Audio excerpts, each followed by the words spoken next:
അള്ളാഹുവിന്റെ വിശുദ്ധമായ ഖുർആൻ മഅദനി കടന്നു വന്ന ഒരു സാഹചര്യത്തെ എങ്ങനെയാണ് വിലയിരുത്തുന്നത്? ഖുർആൻ, അള്ളാഹുവിന്റെ ഖുർആനിന്റെ വെളിച്ചത്തിലൂടെ ഞാൻ വിശുദ്ധനായ മഅദനിയെ അവതരിപ്പിക്കാൻ ശ്രമിക്കുകയാണ്. അത് എന്റെ ചിന്തകളാണ്, ഇമാം ബുഖാരിയുടെ ഹദീസല്ല. എന്റെ ചിന്തകൾ, ഖുർആനിലൂടെയുള്ള എന്റെ ചിന്തകൾ മഅദനി ഉസ്താദുമായി ബന്ധപ്പെട്ട് മഅദനിയും ഖുർആനും എന്ന വിഷയത്തിൽ ഞാൻ അവതരിപ്പിക്കുകയാണ്. അല്ലാഹു സുബ്ഹാനഹു വ തആല പറയുവാനും കേൾക്കുവാനും അല്ലാഹു സുബ്ഹാനഹു വ തആല തൗഫീഖ് നൽകി അനുഗ്രഹിക്കുമാറാകട്ടെ എന്ന ഒരൊറ്റ ദുആയോടെ ഞാൻ എന്റെ വിഷയത്തിലോട്ട് കടക്കുകയാണ്. നമ്മൾ എന്താണ് ചെയ്യേണ്ടത്? കർമ്മപദമാണല്ലോ വലുത്. വാക്കുകൾ ആരുടെ നാവിലും ഉണ്ടാവും. പിന്നെ മഅദനി ഉസ്താദിന്റെ പ്രസ്ഥാനത്തിനൊരു ഗുണമുണ്ട്. എന്തെന്നറിയോ? ഈ വാപ്പാടെ ഗുണം മക്കൾക്ക് ഉണ്ടാകും എന്ന് പറഞ്ഞ പോലെ ആവേശത്തിന് ആരും കുറവില്ല. എല്ലാവർക്കും വാക്കുകൾ നല്ല ആവേശത്തിന്റെ ഉച്ചസ്ഥായിയിൽ വരും. അത് മഅദനി ഉസ്താദും നേതൃത്വം നൽകുന്ന ഒരു പ്രസ്ഥാനമായതുകൊണ്ട് അതിന്റെ ഒരു ചൊവ്വ എല്ലാ പ്രഭാഷണത്തിലുണ്ടാവും. വികാരങ്ങൾക്കപ്പുറത്തേക്ക് കടന്നു പോകുമ്പോൾ സഹോദരങ്ങളെ, ഞാൻ ഒരല്പനേരം എനിക്ക് വീണ് കിട്ടിയ സമയം എന്റെ സമൂഹത്തിന്റെ മുമ്പിൽ ഞാൻ ഓർമ്മിപ്പിക്കുകയാണ്. അല്ലാഹു സുബ്ഹാനഹു വ തആല തൗഫീഖ് നൽകട്ടെ. ഞാനിവിടെ വന്നപ്പോൾ ശ്രദ്ധിച്ച ഒരൊറ്റ വാക്ക്, ഗീലാനിയുടെ പ്രഭാഷണത്തിന് ഞാൻ ഉണ്ടായിരുന്നില്ല. നേരത്തെ എത്തണമെന്ന് കരുതിയെങ്കിലും ജുമായൊക്കെ കഴിഞ്ഞ് കുറച്ച് തിരക്കുണ്ടായിരുന്നു, പെട്ടെന്ന് വരാൻ എത്തിയില്ല. എന്തുകൊണ്ട് മഅദനിയെ മാത്രം പിടിക്കുന്നു? മഅദനിയേക്കാൾ വലിയ ആളുകൾ ഉണ്ടല്ലോ എന്ന് ചോദിക്കുന്ന ഒരു ചോദ്യമുണ്ട്.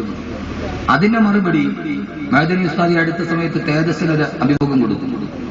അദ്ദേഹത്തോട് പത്രലേഖരിച്ച്, എന്താ നിങ്ങളെ മാത്രം ഇങ്ങനെ പിടിക്കുന്നു? അപ്പൊ എന്തെങ്കിലും പല പ്രാവശ്യം ഒരാളെ പോലീസ് അറസ്റ്റ് ചെയ്യണമെങ്കിൽ എന്തെങ്കിലും അതിലുണ്ടാവില്ലേ എന്ന് ന്യായമായി സംശയിക്കുന്നവരോട് മഅദനി ഉസ്താദ് പറഞ്ഞൊരു മറുപടിയുണ്ട്. ഒരു തീവ്രവാദിയെ ഇന്ത്യ രാജ്യത്തിന്റെ മുമ്പിൽ, ലോകത്തിന്റെ മുമ്പിൽ സമർപ്പിക്കാൻ ഏറ്റവും നല്ല വേഷവും അനുയോജ്യമായതെന്റേതാണ്, ഏറ്റവും വലിയ ഭാഷയും അനുയോജ്യമായതെന്റേതാണ്. അതുകൊണ്ട് തന്നെ ഭാഷ കൊണ്ടും വേഷം കൊണ്ടും, ചിലപ്പോൾ ഞാൻ വേഷം ഉണ്ടാവും, ഭാഷ ഉണ്ടാവില്ല. വേഷം കൊണ്ടും ഭാഷ കൊണ്ടും ഇയാൾ തീവ്രവാദിയാണ് എന്ന് പറയാൻ കഴിയുന്ന ഇന്ത്യ രാജ്യത്തിലെ ഏക അടയാളം ഞാനാണ്. അതുകൊണ്ടാണ് ഞാൻ പിടിക്കപ്പെടുന്നത്. അതൊരു വലിയ വാക്കുകളാണ്. അല്ലാഹു സുബ്ഹാനഹു വ തആല അർഹിക്കുന്ന ഗൗരവത്തിൽ അല്ലാഹു മുഖവിലെടുക്കാൻ തൗഫീഖ് നൽകുമാറാകട്ടെ. അതുകൊണ്ട് ഇതുവരെ വന്ന പ്രഭാഷണത്തിന്റെ ആ ആവേശമൊന്നും ഉണ്ടാവില്ല. ഞാൻ ഖുർആന്റെ ആയത്തുകളോട് സംസാരിക്കാൻ ആഗ്രഹിക്കുകയാണ്. അല്ലാഹു തൗഫീഖ് നൽകട്ടെ എന്ന ദുആയോടെ നിങ്ങളുടെ എല്ലാവരെയും അനുമതിയോടെ ഞാൻ എന്റെ വിഷയത്തിലോട്ട് കിടക്കുകയാണ്. കർമ്മപദമാണ് വരുന്നത്. വാക്കുകൾ ഏത് നാവിലും മുതിർന്നു വീഴുന്നു. ഭാഷണം. അതുകൊണ്ട് ഇത്രയേറെ വൈകിയ ഒരു സദസ്സിൽ കൂടുതൽ ഒരു ആമുഖത്തിന്റെ ഭാഷണം അതത്ര ഭൂഷണമല്ല എന്ന് മനസ്സിലാക്കി ഞാൻ എന്റെ വിഷയത്തിലോട്ട് കടക്കുന്നു. അല്ലാഹു നമ്മെ ഇവരെ സ്വീകരിക്കുമാറാകട്ടെ. ലോക ചരിത്രത്തിൽ അധിനിവേശത്തിനെതിരെ, ആധിപത്യത്തിനെതിരെ, വൈദേശിക ആധിപത്യത്തിനെതിരെ ലോക ചരിത്രത്തിൽ തുല്യതമില്ലാത്ത പോരാട്ടം നയിച്ച് അവസാനം സൈനിക സാമ്രാജ്യത്വ ശക്തികൾ ഒരുക്കിയ തൂക്കുകയറിൽ വിശുദ്ധമായ ഖുർആൻ കയ്യിൽ പിടിച്ച് പെടഞ്ഞു മരിച്ചുപോയ ലോക ചരിത്രത്തിലെ ഏറ്റവും വലിയ പടനായകനാണ് ലിബിയൻ സൈഗതഭൂവിലെ ഗർജിക്കുന്ന സിംഹം, ദ ലയൺ ഓഫ് ഡിസേർട്സ് എന്ന അപരനാമത്തിൽ അറിയപ്പെടുന്ന ഉമർ മുഖ്താർ. ആ ഉമർ മുഖ്താറിനെ കുറിച്ച് ലോകപ്രശസ്തനായ ഡോക്ടർ മുസ്തഫ അക്കാദ് നിർമ്മിച്ച ഒരു ഡോക്യുമെന്ററിയുണ്ട്. ഉമർ മുഖ്താർ എന്ന് പറയുന്ന ലോക ചരിത്രത്തിലെ ഏറ്റവും വലിയ ആരുടെ മുമ്പിലും വഴങ്ങിക്കൊടുക്കാത്ത ആദർശത്തിന്റെ പ്രതീകമായ തൂക്കുകയറിൽ കിടന്ന് ശരീരം കിടന്ന് പിടയ്ക്കുമ്പോഴും വിശുദ്ധമായ ഖുർആന്റെ ആയത്തോതിയിട്ട് മരണപ്പെട്ടു പോയ മുഖ്താർ, ഉമർ മുഖ്താർ എന്ന് പറയുന്ന ആ മനുഷ്യന്റെ ചരിത്രം രേഖപ്പെടുത്തുന്ന ഒരു ഡോക്യുമെന്ററി ഡോക്ടർ മുസ്തഫ അക്കാദ് രചിച്ചിട്ടുണ്ട്. ആ ഡോക്യുമെന്ററി അവസാനിക്കുന്നത് ഇങ്ങനെയാണ്.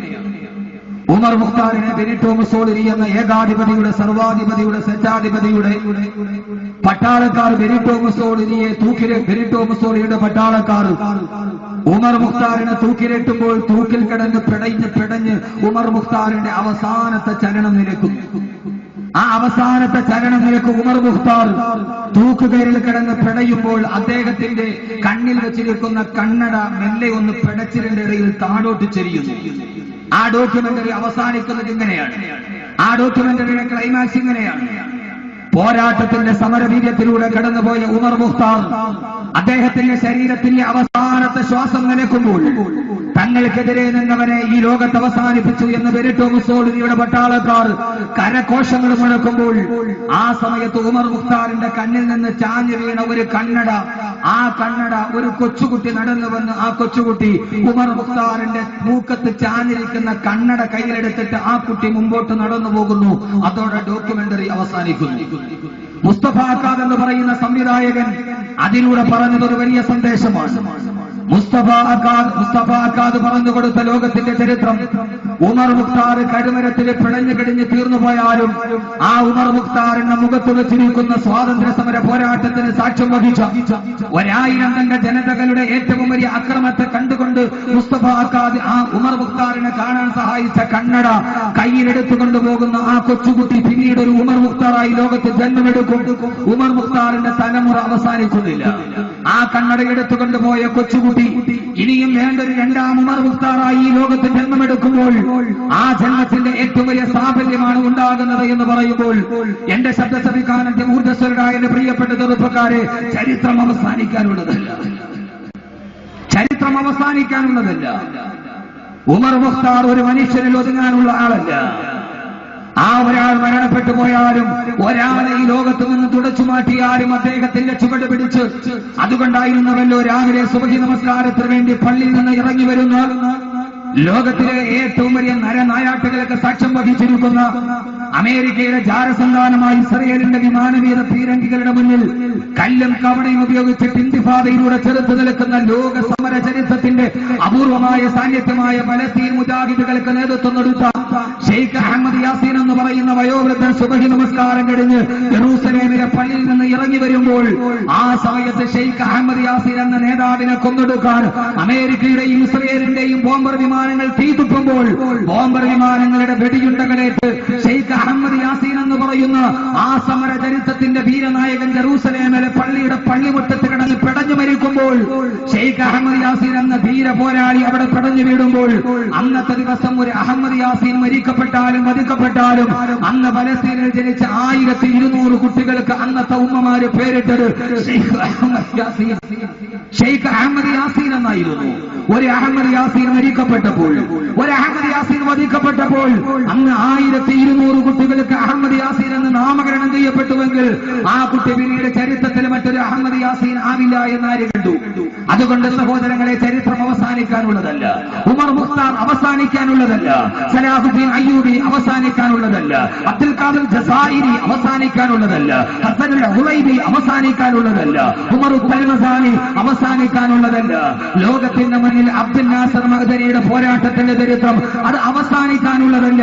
കാരണം അതുകൊണ്ട് തന്നെ വിശുദ്ധമായ ഖുർആൻ പരിചയപ്പെടുത്തുന്ന ആധിപത്യത്തിനും അധിനിവേശത്തിനും ക്രൂരതകൾക്കും പീഡനങ്ങൾക്കും താടനങ്ങൾക്കുമെതിരെ പോരാടിയ ലോകത്തിന്റെ വിപ്ലവകാരികളുടെ ചരിത്രം വിശുദ്ധമായ ഖുർആൻ പറയുമ്പോൾ ആ ഖുർആൻ പറഞ്ഞ ഒരു ചരിത്രവുമായി അബ്ദുൽ നാസർ മഅ്ദനിക്ക് വളരെയേറെ ബന്ധമുണ്ട് എന്ന് വിശുദ്ധമായ ഖുർആന്റെ അടിസ്ഥാനത്തിൽ ഞാൻ വിലയിരുത്തി.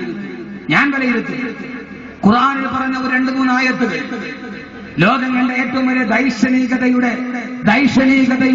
ഏറ്റവും വലിയ പര്യായപദമായ ഒരു ചെറുപ്പക്കാരന്റെ പോരാട്ടവുമായി അബ്ദുൽ നാസർ മഅ്ദനിയുടെ പോരാട്ടത്തിനും അദ്ദേഹം കടന്നു വന്ന പോരാട്ട സമരവീതികൾക്ക് സാമ്യമുണ്ട്.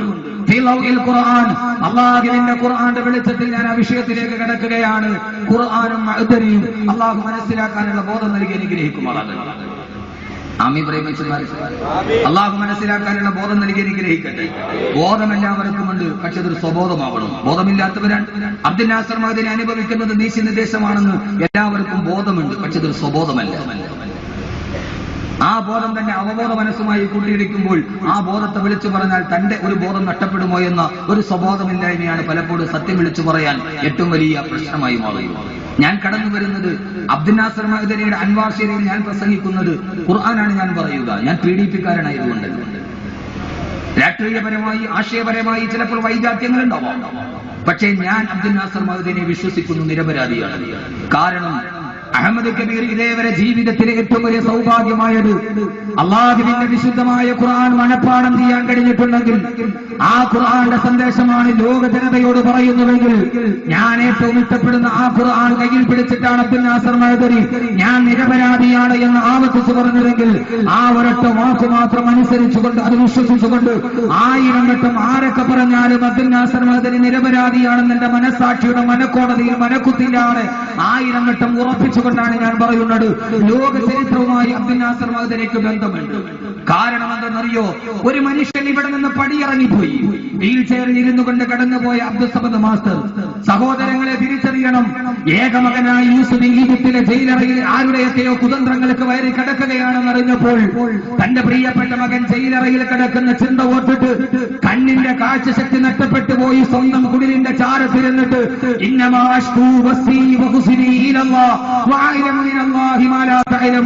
എന്റെ ആവലാതിയും എന്റെ വേവലാടിയും എന്റെ മകൻ നഷ്ടപ്പെട്ട എന്റെ കണ്ണുനീരും എന്റെ വ്യതയും എന്റെ ശ്രദ്ധയും എന്റെ ആധിയും എന്റെ വ്യാധിയും എന്റെ വേവലാതിയും എന്റെ ആവലാടിയും ഞാൻ എന്റെ പടച്ച തമ്പുരാനോട് പറഞ്ഞിട്ട് ഇരിക്കുന്നു എന്ന് പറഞ്ഞ് കണ്ണിന്റെ കാഴ്ച നഷ്ടപ്പെട്ട് മകൻ നഷ്ടപ്പെട്ടു പോകുമ്പോൾ വേറെ മക്കളില്ലാത്തത് കൊണ്ടല്ല, 11 മക്കൾ വേറെയുള്ളപ്പോഴും 12ാമത്തെ മകൻ പ്രിയപ്പെട്ട മകനേറെ സ്നേഹിച്ച മകൻ അള്ളാഹുവിന്റെ റിസാലത്തിന്റെ ദൗത്യമേറ്റെടുത്ത മകൻ ജയിലറയിൽ അടക്കപ്പെടുമ്പോൾ ആ ഒരൊറ്റ ദുഃഖം കാരണത്താൽ കണ്ണിന്റെ കാഴ്ച നഷ്ടപ്പെട്ടു പോയ നബിക്ക് സമാനനായി രണ്ടാമത് അൻവാസരുടെ ഗേറ്റിൽ നിന്ന് പ്രിയപ്പെട്ട മകനെ പിടിച്ചിറക്കി കൊണ്ടുപോകുമ്പോൾ ആ ഒരൊറ്റ ആദി കൊണ്ട് മാത്രം പക്ഷാഘാതം പിടിപെട്ട് വീൽ ചെയറിൽ ഇറങ്ങിപ്പോയ ഒരു അബ്ദുൽ സമദ് മാസ്റ്ററെ കാണുമ്പോൾ ചരിത്രത്തിന്റെ യൗക്കൂബ് നബിക്കുമായി ആ മനുഷ്യന് സാമ്യമുണ്ട് എന്ന് തിരിച്ചറിയാൻ നമുക്ക് കഴിയണം. ആദരവായ പ്രവാചകൻ നബി മുഹമ്മദ് മുസ്തഫ, ഞാൻ പറയുന്ന ചരിത്രം അതല്ല. ഒരു ദിവസം അല്ലാഹുവിന്റെ പ്രവാചകൻ ഉഹദിന്റെ രണാങ്കണത്തിന് പരാജയ ഭീതിയിലോട്ട് കടന്നു പോകുമ്പോഴും എല്ലാവരും ഒരുമിച്ച് നിന്ന് ആക്രമിക്കുമ്പോഴും ആ സമയത്ത് ഉടവാള് വാരിയെടുത്തിട്ട്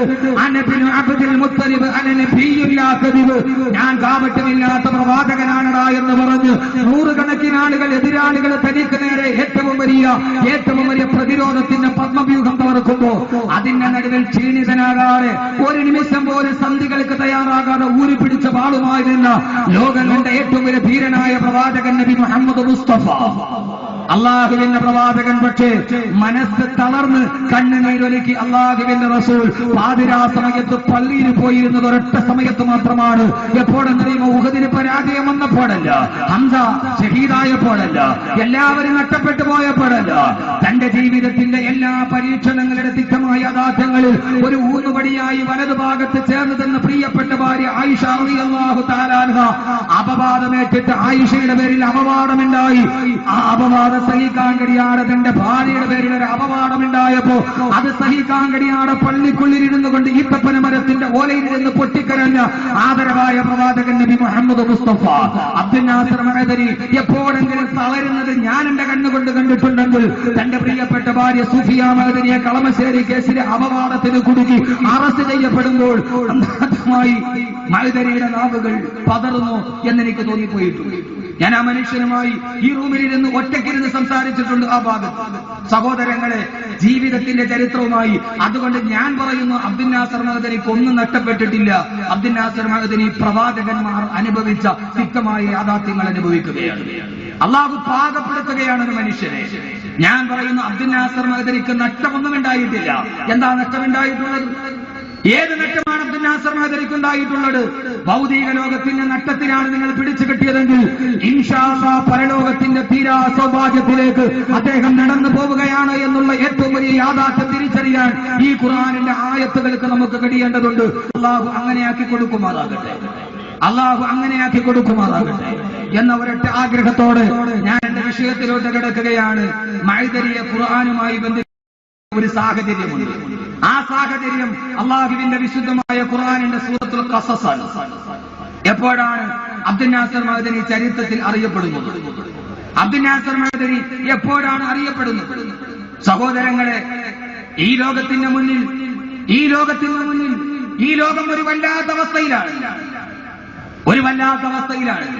വൈകുന്നേരം കടന്നു വരുന്ന പിതാവിനെ 51 വയസ്സുകാരനെ മലത്തിൽ കിടത്തിയിട്ട് 52 പ്രാവശ്യം ആഞ്ഞുവെട്ടി ആ പാവപ്പെട്ടവനെ രക്തത്തിൽ കുളിപ്പിച്ച പതാകയുമായി അയാളുടെ ശവശരീരം വീടിന്റെ ഉമ്മറത്ത് നിൽക്കുമ്പോൾ രാവിലെ പിതാവിന്റെ കവിളത്ത് മുത്തം കൊടുത്ത് പറഞ്ഞയച്ച പിതാവ് വൈകുന്നേരം ഒരു ശവശരീരമായി വീടിന്റെ ഉമ്മറപ്പടിയിൽ രക്തപതാക പുതപ്പിച്ചിട്ട് മലന്ന് കിടക്കുമ്പോൾ ആ സമയത്ത് കാത്തിരുന്ന പിതാവ് ഒരു ജീവച്ഛവമായി കടന്നു വരുമ്പോൾ പിതാവിന്റെ മുഖത്ത് രക്തപതാക മാറ്റിയിട്ട് ഒരു ഉമ്മ കൊടുക്കാൻ നോക്കുമ്പോൾ രാവിലെ തന്റെ പിതാവിന്റെ 7 കവിളത്താണ് ഉമ്മ കൊടുത്തതെന്നറിയാണ് 17 പ്രാവശ്യം കയ്യിലിരിക്കുന്ന മടുകൊണ്ടും മലട്ടിക്കടത്ത് വെട്ടിക്കൊന്ന് പിതാവിന്റെ മുഖമേതെന്ന് തിരിച്ചറിയാൻ കഴിയാതെ പൊട്ടിക്കരഞ്ഞതെന്ന 14 വയസ്സുകാരൻ എന്ന് പറയുന്ന ചന്ദ്രശേഖരന്റെ മകന്റെ കാലഘട്ടത്തിൽ നമ്മൾ ജീവിച്ചിരിക്കുമ്പോ ഞങ്ങൾ 13 പേരെ ബ്ലാക്ക് മാർക്കിട്ടിട്ട് കൊന്നിട്ടുണ്ടെന്ന് പറയുമ്പോഴും അവരുടെ മുമ്പിൽ അറസ്റ്റ് ചെയ്യണമോ വേണ്ടയോ എന്ന കാര്യത്തിൽ ജുഡീഷ്യറി പകച്ചു നിൽക്കുമ്പോൾ ആ സമയത്തും അബ്ദുൽ നാസർ മഅ്ദനി എന്ന ചലന്തിവരയുടെ ചലന്തിയെ കൊടുക്കാൻ ലോകത്ത് തിരക്കഥകൾ മെയ്തുകൊണ്ടേയിരിക്കുന്നു.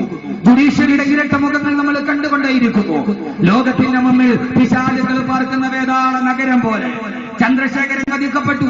സഹോദരങ്ങളിലെ രാഷ്ട്രീയം നമുക്ക് പ്രശ്നമല്ല, എനിക്ക് പ്രശ്നമല്ല, നിങ്ങൾക്ക് പ്രശ്നമാണെങ്കിലും. പക്ഷേ മലയാളത്തിന്റെ കവിയുടെ വാക്കുകൾ ഞാൻ കടമെടുക്കുകയാണ്.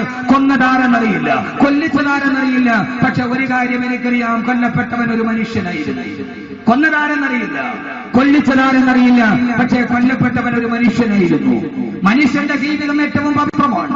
ആ പവിത്രമായ ജീവിതത്തിലൂടെ കടന്നു വരുമ്പോഴാണ് അബ്ദുൽ നാസർ മഅ്ദനി എങ്ങനെ കൊടുക്കപ്പെട്ടു എന്ന് വിശുദ്ധമായ ഖുർആൻ പറയുന്നത്.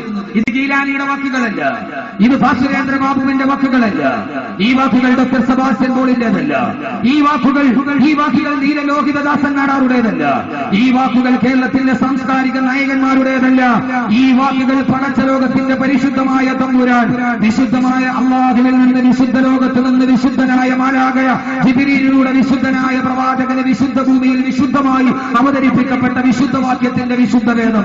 ആ വിശുദ്ധ വേദത്തിന്റെ വാക്കുകളാണിതെങ്കിൽ അല്ലാഹുവിന്റെ ഖുർആൻ പറയുന്നു, ഒരു കാലത്ത് നിങ്ങൾ ഓർക്കുക, ഒരു കാലത്ത് നിങ്ങൾ ഓർക്കുക.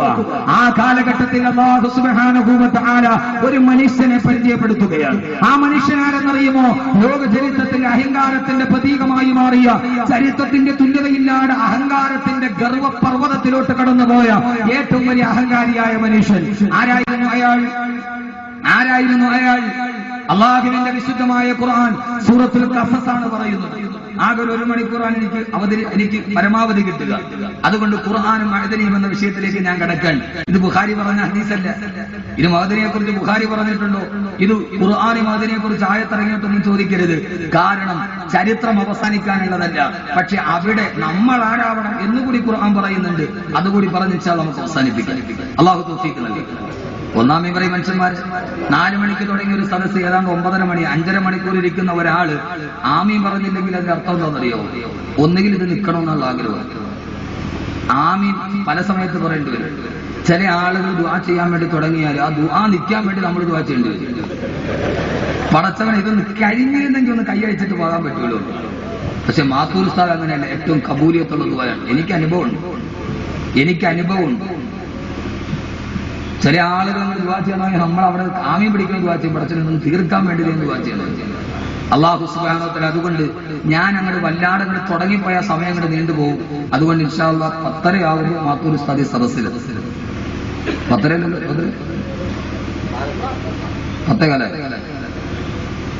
ഉസ്താദ് ഇരുത്തി ഇൻഷാ അല്ലാഹ് നമുക്ക് ദുആ ചെയ്ത് പിരിയാം. തുടങ്ങിക്കഴിഞ്ഞാൽ വലിയ വിശാലമായ വിഷയം തുടങ്ങിയാൽ വലിയ പ്രശ്നമാവും. ഞാൻ വളരെ ചുരുക്കി അവസാനിക്കുക.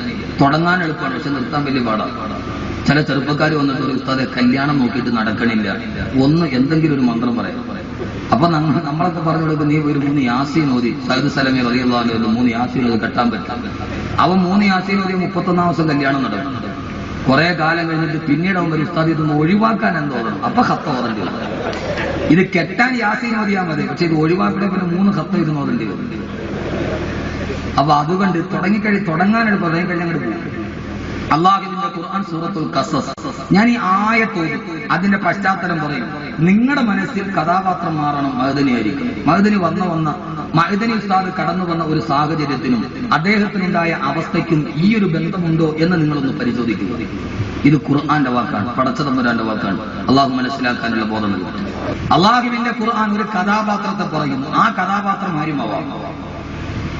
إن فرعون علا في الأرض وجعل أهلها شيعا ويستضعف طائفة منهم ويذبح أبناءهم ويستحيي نساءهم وإنا فوقهم قاهرون. അല്ലാഹുവിന്റെ വിശുദ്ധമായ ഖുർആൻ പറയുകയാണ്, മനസാക്ഷി മരവിച്ചിട്ടില്ലാത്തവരോട്, മനസാക്ഷി മറ്റൊരാളുടെ മുമ്പിൽ പണയം വെക്കാത്തവരോട് അല്ലാഹു പറയുകയാണ്, നബിയെ പറഞ്ഞു കൊടുക്കുക, ഇന്ന ഫിർഔന അലാ ഫിൽ അർളി വജഅല അഹ്ലഹാ ശിയആ. ലോക ചരിത്രത്തിലെ ഏറ്റവും വലിയ ഏകാധിപതിയും സർവാധിപതിയും സ്വേച്ഛാധിപതിയുമായ ഫറോവ, നാം പറയുന്ന ഫിർഔൻ ലഅനത്തുല്ലാഹി അലൈഹി, ആ ഫറോവ ലോകം വാണിരുന്ന കാലം ഈജിപ്ഷ്യൻ സാമ്രാജ്യം മുഴുവനും ഫറോവയുടെ അധികാരത്തിന്റെ കാൽപ്പാടങ്ങളുടെ താഴെ കടന്ന സംഭവം. ആ സമയത്ത് ഫറോവ എന്ന ഭരണാധികാരി ചെയ്തതെന്താ? അല്ലാഹുവിന്റെ ഖുർആൻ തന്നെ പറയട്ടെ. അല്ലാഹുവിന്റെ ഖുർആൻ പറയുന്നു, ഫറോവ ചെയ്തതെന്നറിയോ? ആ നാട്ടിൽ സമാധാനത്തോടെ ജീവിച്ച ജനതകളെ ആ ഫറോവ അധികാരത്തിന്റെ ഏറ്റവും വലിയ കൽപ്പനകൾ ഉപയോഗിച്ചിട്ട് അവരെ പല വിഭാഗങ്ങളാക്കി മാറ്റി, പല വർഗങ്ങളായി ഗോത്രങ്ങളാക്കി. ഇബ്തിയും ബനൂ ഇസ്രായേൽ എന്ന രണ്ട് വിഭാഗമാക്കിയിട്ട് വർഗീയതയുടെ വിഷവിത്തുകൾ അവരുടെ മനസ്സിലോട്ട് പാകിക്കൊടുത്തപ്പോ അവരെ ഭിന്നിച്ചുകൊണ്ട് ഫറോവ തന്റെ അധികാരത്തിന്റെ കാലുകൾ ഉറപ്പിച്ചപ്പോ അല്ലാഹ് പറയുകയാണ്, ഫറോവ ചെയ്ത ആദ്യത്തെ ജോലി എന്തെന്നറിയോ? ആ താമസിച്ചിരുന്ന ജനതകളെ, ഒന്നും അറിയാത്ത ജനതകളെ രണ്ട് ഭാഗമായി വിഘടിപ്പിച്ചു. എന്നിട്ട് അവരുടെ ഇടയിൽ ജാതിയുടെ വർഗത്തിന്റെ വർണ്ണത്തിന്റെ തീവ്രവാദം കുത്തി നിറപ്പിച്ചപ്പോ, അവരെ ഭിന്നിപ്പിച്ച് ഭരിപ്പിച്ചപ്പോ, സഹോദരങ്ങളെ, അഭിനവകാല ഫറോവമാർ, ഇന്ത്യ രാജ്യത്തിന്റെ അഭിനവകാല ഫറോവമാർ, ഈ ഇന്ത്യ രാജ്യത്തിന്റെ പ്രബലമായ രണ്ട് മതവിഭാഗങ്ങൾ, ഒന്ന് ഹൈന്ദവരും ഒന്ന് മുസ്ലിമീങ്ങളും, അവരെ പരസ്പരം രണ്ടാക്കി മാറ്റി മതവിഭ്രാന്തിയുടെ മതവർഗീയതയുടെ ഏറ്റവും വലിയ കുരുക്കുകളിൽ അവരെ തളച്ചിട്ടപ്പോ അഭിനവകാല ഫറോവമാർ അവസാനിച്ചിട്ടില്ല. സാക്ഷാൽ ഫറോവയെ ചെങ്കടലിൽ ചത്തിട്ടുള്ളൂ. ആ ഫറോവയുടെ പ്രേതം ചത്തിട്ടില്ല. ആ ഫറോവയുടെ പ്രേതം ഇങ്ങനെ അരഞ്ഞു തിരിഞ്ഞ് നടക്കുകയാണ്. അല്ലാഹുവിന്റെ ഖുർആൻ പറഞ്ഞു, പിന്നീട് ചെയ്തതെന്തെന്നറിയോ? ആ നാട്ടിലെ അപലരായ ദളിതുകളായ ന്യൂനപക്ഷങ്ങൾ, സഹോദരങ്ങളെ, അപ്പം വെക്കുക, നാട്ടിലെ ദളിത് ന്യൂനപക്ഷങ്ങൾ, അധികാരത്തിന്റെ സവർണ്ണ തമ്പുരാക്കന്മാർ അവരുടെ അടുക്കളപ്പുറങ്ങളിലെ ഏറ്റവും വലിയ അടിമകളായി മാറ്റിവെച്ചപ്പോ ഫറോവ ചെയ്ത രണ്ടാമത്തെ ജോലി, കൂടുതൽ സമയമില്ലാത്തത് കൊണ്ട് നീട്ടിപ്പരത്തി പറയാനുള്ള സമയമില്ല, ദളിതുകളെ മുഴുവനും അടിച്ചമർത്തി അവരെ മുഴുവനും അടിമകളാക്കി സമൂഹത്തെ മാറ്റിയപ്പോ സവർണ്ണ മേധാവിത്വത്തിന്റെ മുമ്പിൽ വരാനുള്ള ബനൂ ഇസ്രായേലി സമൂഹത്തിന്റെ വയലേലകളിലെ കലപ്പകളായി ഉടുതുമറിക്കാൻ വേണ്ടി അവർ വിധിക്കപ്പെട്ടപ്പോ സഹോദരങ്ങളെ, ആ നാട്ടിലെ പെണ്ണുങ്ങളെ മാനഭംഗം ചെയ്തപ്പോ, ആ നാട്ടിലെ പെണ്ണുങ്ങളെ മാനം കെടുത്തിയപ്പോ, ആ നാട്ടിലെ പെണ്ണുങ്ങളെ മാനം കെടുത്തിയപ്പോ ആയിരക്കണക്കിന് നിരപരാധികളെ കൊന്നൊടുക്കി, ആയിരക്കണക്കിന് ദളിതുകളെ അടിച്ചമർത്തി, നൂറുകണക്കിന് പെണ്ണുങ്ങളുടെ മാനം പിച്ച് ചീന്തിയിട്ട് അധികാരത്തിന്റെ സിംഹാസനത്തിൽ വർഗീയതയുടെ കാട്ടുകൾ ഇറക്കിയിട്ട് ഫറോവമാര് വിരസിക്കൊണ്ടിരിക്കുമ്പോ അല്ലാഹ് പറയുകയാണ്, അല്ലാഹു പറയുകയാണ്, എത്ര നാളാണ് ഇവരെ ഇങ്ങനെ അടിച്ചമർത്തുക? എത്ര നാളാണ് ഇവർക്കെതിരെ ഏറ്റവും വലിയ വർഗീയതയുടെ കാട് ചുമത്തുക? ഇവർക്കൊരു രക്ഷകൻ വേണ്ടയോ? ഇവർക്കൊരു പുനരുത്ഥാനകൻ വേണ്ടയോ? അല്ലാഹ് പറയുകയാണ്, وَنُرِيدُ أَن نَّمُنَّ عَلَى الَّذِينَ اسْتُضْعِفُوا فِي الْأَرْضِ وَنَجْعَلَهُمْ أَئِمَّةً وَنَجْعَلَهُمُ الْوَارِثِينَ. وَنُرِيدُ നാം ആഗ്രഹിച്ചു, അല്ലാഹ് പറയുന്നു, വനുരീദു നാം ആഗ്രഹിച്ചു, അന്നമുന്ന അലല്ലദീന തുളൈഫു ഫിൽ അർദ്, ഈ ഭൂമിയിൽ അവകാശങ്ങൾ നിഷേധിക്കപ്പെട്ട, ഈ ഭൂമിയിൽ സ്വാതന്ത്ര്യം നിഷേധിക്കപ്പെട്ട പാവപ്പെട്ട ദളിതുകളെയും അവർണരെയും അവർക്ക് ഞാൻ ഇജ്ജത്ത് കൊടുക്കണമെന്ന്, അഭിമാനം കൊടുക്കണമെന്ന് തീരുമാനിച്ചപ്പോ അല്ലാഹുവിന്റെ തീരുമാനം വന്നു. ആ തീരുമാനം പൂർത്തീകരിക്കാനാണ് ഈജിപ്ത് എന്ന് പറയുന്ന ഏറ്റവും വലിയ അടിമത്തത്തിന്റെ മേഖലയിലേക്ക് ലോകചരിത്രത്തിലെ ഏറ്റവും വലിയ ദാർശനികനായ പുരുഷന് ബഹുമാനപ്പെട്ട കരീമുല്ലാഹി മൂസാ നബി അലൈഹി സ്വലാത്തു വസ്സലാം ആഗതനായത്. സഹോദരങ്ങളെ, ഈ രാജ്യത്തിന്റെ അവർണ്ണ വിഭാഗങ്ങൾ, ഒരു നേരത്തെ ഭക്ഷണം കഴിക്കാനില്ലാത്തവർ, ആയിരക്കണക്കിന് ആളുകൾ ഒരു നേരത്തെ ശവസംസ്കാരം നടക്കാറില്ലാത്തപ്പോ, സ്വന്തം അമ്മ മരണപ്പെട്ട് കഴിയുമ്പോ സ്വന്തമായിട്ട് തലചായ്ക്കാനൊരു കൂരയില്ലാതെ പ്രിയപ്പെട്ട മാതാവ് മരണപ്പെട്ട് കഴിയുമ്പോ ആ മാതാവിന്റെ കബറടക്കാൻ, ശവമടക്കാൻ ഒരു തുണ്ട് ഭൂമി സ്വന്തമായിട്ടില്ലാതെ ഇത്രയും നാളം അടുക്കള ജോലി ചെയ്ത സമന്ത തമ്പുരാക്കന്മാരുടെ മുമ്പിൽ പോയിട്ട് മാതാവിന്റെ മൃതശരീരവും കയ്യിൽ പിടിച്ചിട്ട് എന്റെ മാതാവിന്റെ ശവമടക്കാൻ ഒരു തുണ്ട് ഭൂമി വേണമെന്ന് സവർണ്ണ മേധാവിത്വത്തിന്റെ മുമ്പിൽ യാചകന്റെ വിനീത വിധ എന്റെ വിട്ടി വേഷം കിട്ടുമ്പോ ആ സമയത്ത് ഒരു തുണ്ട് മണ്ണ് കൊടുത്തില്ലെന്ന് മാത്രമല്ല, കൂട്ടിൽ കിടക്കുന്ന പട്ടിയെ കയറടിച്ചു വിടുമ്പോ ആ സമയത്ത് പ്രിയപ്പെട്ട മാതാവിന്റെ ജഡശരീരവും കയ്യിൽ പിടിച്ചുകൊണ്ട് ഓടി അവസാനം നൊന്ത് പ്രസവിച്ച മാതാവിൽ മരിച്ചു കഴിയുമ്പോൾ കുടിച്ചിടാൻ ഒരു തുണ്ട് ഭൂമി സ്വന്തമായിട്ടില്ലാതെ അവസാനം മാതാവിന്റെ മൃതദേഹം കയ്യിലിരുന്നിട്ട് കൊടുത്തുനാറുമ്പോ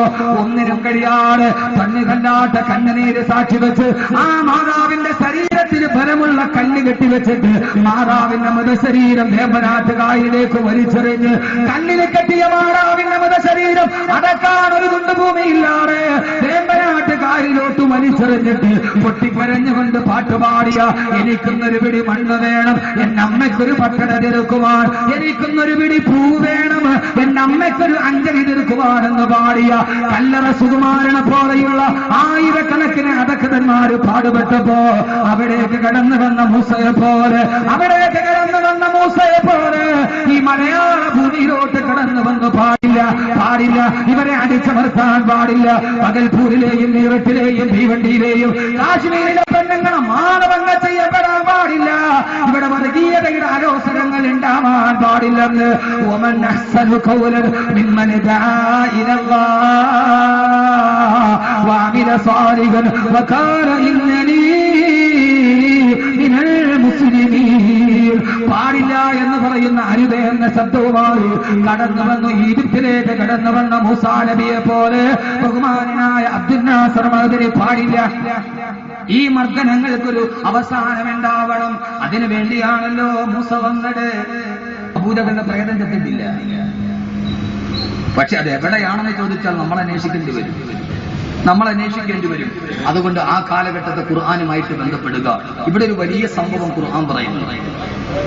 ഫറോവയുടെ ഫറോവയ്ക്ക് ഹാലളവി, ഞാൻ ഭരിച്ചിരുന്ന ഈ സമുദായത്തിൽ എനിക്കെതിരെ വിരലെടുക്കാൻ, ഞാൻ ചെയ്യുന്നത് തെറ്റാണെന്ന് പറയാൻ ആർക്കാണ് ധൈര്യമുള്ളത്? ഫറോവ എന്ത് ചെയ്തെന്നറിയുമോ? സഹോദരങ്ങളെ, മഅദനിക്ക് സംഭവിച്ചത് തന്നെ മൂസയ്ക്ക് സംഭവിച്ചു, അല്ലെങ്കിൽ മൂസയ്ക്ക് സംഭവിച്ചത് മഅദനിക്ക് സംഭവിച്ചു അലൈഹി വസ്സലാത്തു വസ്സലാം. ഒന്നുകിലും മൂസാ നബിക്ക് സംഭവിച്ചത് തന്നെ മഅദനിക്ക് സംഭവിച്ചു. എന്താ സംഭവിച്ചത്? ആ സംഭവിച്ചത് വേറെ മറ്റൊന്നുമായിരുന്നില്ല.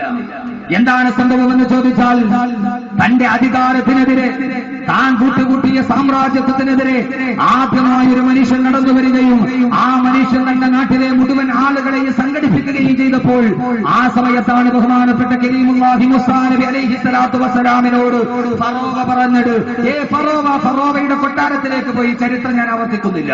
ഫറോവയുടെ കൊട്ടാരത്തിന് മുമ്പിൽ പോയിട്ട് ഫറോവ, നീ ചെയ്യുന്നത് ഏറ്റവും വലിയ അക്രമമാണെന്ന് പറഞ്ഞപ്പോൾ ആ സമയത്ത് ഫറോവ ചോദിച്ചു, നീ ആരാണ് പറയാൻ? ഫറോവ ചോദിച്ചു, നീ ആരാണ് പറയാൻ? നീ ആരാ? ഞാൻ എത്രയോ നാളുകൊണ്ട് ഇവിടെ വാണരിടുന്നവനാണ്. അള്ളാഹുവിനെ കുറിച്ച് പറഞ്ഞ മൂസാ നബിയോട് ഫിർഔൻ തന്റെ സാമ്രാജ്യത്തിൽ ഇരുന്നിട്ട് ചോദിച്ചു, ആരാണ് മൂസ നീ പറയണ അള്ളാഹ്? ആ സമയത്ത് മൂസാ നബി അലൈഹി സ്വലാത്തു വസ്സലാം പറഞ്ഞു, ഞാൻ പറയുന്ന അള്ളാഹ് ആകാശത്ത് നിന്ന് മഴ വർഷിപ്പിക്കുന്നവനാണ് ഭൂമിയിലേക്ക്. ആ സമയത്ത് പൊട്ടിച്ചിരിച്ചിട്ട് ഫിർഔൻ പറഞ്ഞു, മൂസ, എന്നാലും നിന്റെ അള്ളാഹ്ക്ക് മേലെ ഞാനാ. കാരണം എന്താ? ആകാശത്തിൽ നിന്ന് നിന്റെ അള്ളാഹ്ക്ക് മഴ പെയ്യിപ്പിക്കണമെങ്കിൽ ഭൂമി വേണ്ടേ? ഭൂമി ആരുടേതാ? അനല്ലദീ മുൽക്കു മിസ്റ, ഈ ഭൂമി എന്റേതാണ്. നിന്റെ അള്ളാഹ്ക്ക് മഴ പെയ്യിപ്പിക്കണം എന്നോട് ചോദിച്ചിട്ട് വേണോടാ മൂസ ചെയ്യാൻ. അപ്പൊ നിന്റെ അള്ളാഹ്ക്ക് മേലെ ആരാ? ഞാനാണ്. ആ ഫറോവയുടെ വംശം തത്തിട്ടില്ല. ഈ ഭൂമിയിൽ സംസാരിക്കണമെങ്കിൽ ഈ ഭൂമി ഞങ്ങളുടേതാണ്, ഞങ്ങൾ മാത്രം ഇവിടെ വാണാൽ മതി, അതിനപ്പുറത്തേക്ക് വേണൊരുത്തൻ വാണരുളണ്ട എന്ന അഭിനവ കാല ഫറോവൻ ചിന്താഗതി. യഥാർത്ഥത്തിൽ അതല്ലേ നടന്നത്? എന്റെ പ്രിയപ്പെട്ട സഹോദരങ്ങളെ, ഒരു ഫറോവയുണ്ട് ഈ 21-ാം നൂറ്റാണ്ടിൽ. പക്ഷെ ഫറോവ ആരാന്ന് ഇതുവരെ കണ്ടുപിടിക്കപ്പെട്ടിട്ടില്ല. അബ്ദുൽ നാസർ മഅദനിയെ തളയ്ക്കുന്ന, ബുദ്ധിപൂർവ്വം തളയ്ക്കുന്ന ഒരു കേന്ദ്രമുണ്ട്. പക്ഷെ ഫറോവ ആരെന്ന് ഇതുവരെ കണ്ടുപിടിക്കപ്പെട്ടിട്ടില്ല. പലപ്പോഴും അറിയാം, ഒന്നുകിൽ അത് വെളിയിൽ വന്നിട്ടില്ല. ആ ഫറോവയെ കണ്ടെത്തലാണ് നമ്മുടെ ധർമ്മം. പക്ഷെ ഒരു കാര്യം ഉറപ്പ്, ഈ ഫറോവയെ കണ്ടാലുമില്ലെങ്കിലും എന്റെ പൊന്നു സഹോദരങ്ങളെ, മൂസാ നബിയുടെ നേരെ നിന്ന് ഫറോവ ചങ്കടലിലാ മുങ്ങിച്ചെത്തത്. ഈ ഫറോവയും ഒന്നുകിൽ ഏതെങ്കിലും ഒരു അഗാധഘട്ടത്തിൽ മുങ്ങിച്ചാവുകയുള്ളൂ എന്ന് ഉറപ്പ്. ചരിത്രം അങ്ങനെ ആവർത്തിക്കപ്പെടും. ആ ഫറോവയ്ക്കൊരു മാനസാന്തരം ഉണ്ടാവും. ആ ഫറോവയ്ക്ക് ഫറവോയ്ക്ക് ഞാൻ ചെയ്തത് തെറ്റാണെന്ന് മനസ്സിലാകും. പക്ഷെ ഈ ഫിറൗനിന് പോലും മനസ്സിലുണ്ടായി. എല്ലാവർക്കും അറിയാം അബ്ദുൽ നാസർ മദനിയോട് ചെയ്യുന്നത് അനീതിയാണെന്ന് ആർക്കും അറിയാം. പക്ഷേ ഫറവോയ്ക്ക് പോലും അറിയാം മൂസാ നബി പറയുന്നത് സത്യമാണെന്ന്. തങ്ങളുടെ അധികാരം നഷ്ടപ്പെട്ടു പോയാൽ, തന്റെ അധികാരം നഷ്ടപ്പെട്ടു പോയാൽ ഫറവോ പറഞ്ഞതായിരുന്നു. പക്ഷേ സഹോദരങ്ങളെ, ഈ ഫറവോനും ഒരു മാറ്റമുണ്ടായി. ഈ ഫറവോയ്ക്കും ഒരു മാറ്റമുണ്ടായി. എപ്പോഴെന്നറിയോ?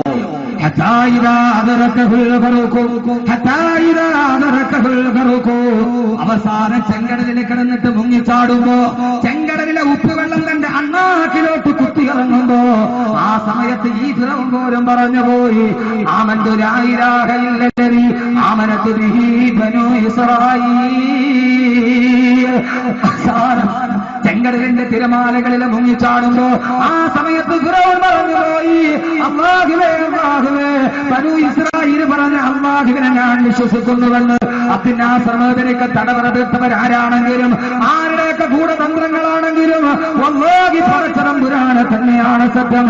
അവസാനം മരിക്കുന്ന സമയത്ത് ഫറവോ ചെങ്കടലിൽ കിടന്നിട്ട് പിടഞ്ഞു പോയെങ്കിൽ ഒരു പാവപ്പെട്ട മനുഷ്യനെ ഇത്രയേറെ ക്രൂരതമാക്കിയ അഭിനവകാല ഫറവോമാർ അവസാനം മരിക്കുന്ന സമയത്ത് പിടഞ്ഞേ മരിക്കുകയുള്ളൂ. ആ മനുഷ്യൻ അനുഭവിച്ചതിന്റെ 10 ഇരട്ടി അനുഭവിച്ചിട്ടല്ലാതെ അഭിനവകാല ഫറവോ തിരശ്ശീലക്കുള്ളിലാകട്ടെ, തിരശ്ശീലയുടെ മുന്നിലാകട്ടെ, ഈ തിരക്കഥകൾ എവിടെ രചിക്കപ്പെടട്ടെ, ഈ തിരക്കഥകൾ എവിടെ സംവിധാനം ചെയ്യപ്പെടട്ടെ, സംവിധായകൻ അപ്രത്യക്ഷനാകട്ടെ. പക്ഷേ ഈ പുരുഷാരത്തെ സാക്ഷി നിർത്തി, ഈ അഗതി അനാറ് മക്കളെ സാക്ഷി നിർത്തി, അൻവാസയിലെ ആരിമീങ്ങളെ സാക്ഷി നിർത്തി, അഹമ്മദ് കബീർ എന്ന ഒന്നും അറിയാത്തവന്റെ ജൽപ്പനമല്ല സഹോദരങ്ങളെ, ഖുർആന്റെ വാക്യമാണ്. ഈ അഭിനവകാല ഫറവോമാർ ചെങ്കടലിൽ ഉപ്പുവെള്ളം അണ്ണാക്കിൽ കുത്തിയപ്പോ ഫറവോയ്ക്ക് വരെ മാനസാന്തരമുണ്ടായി.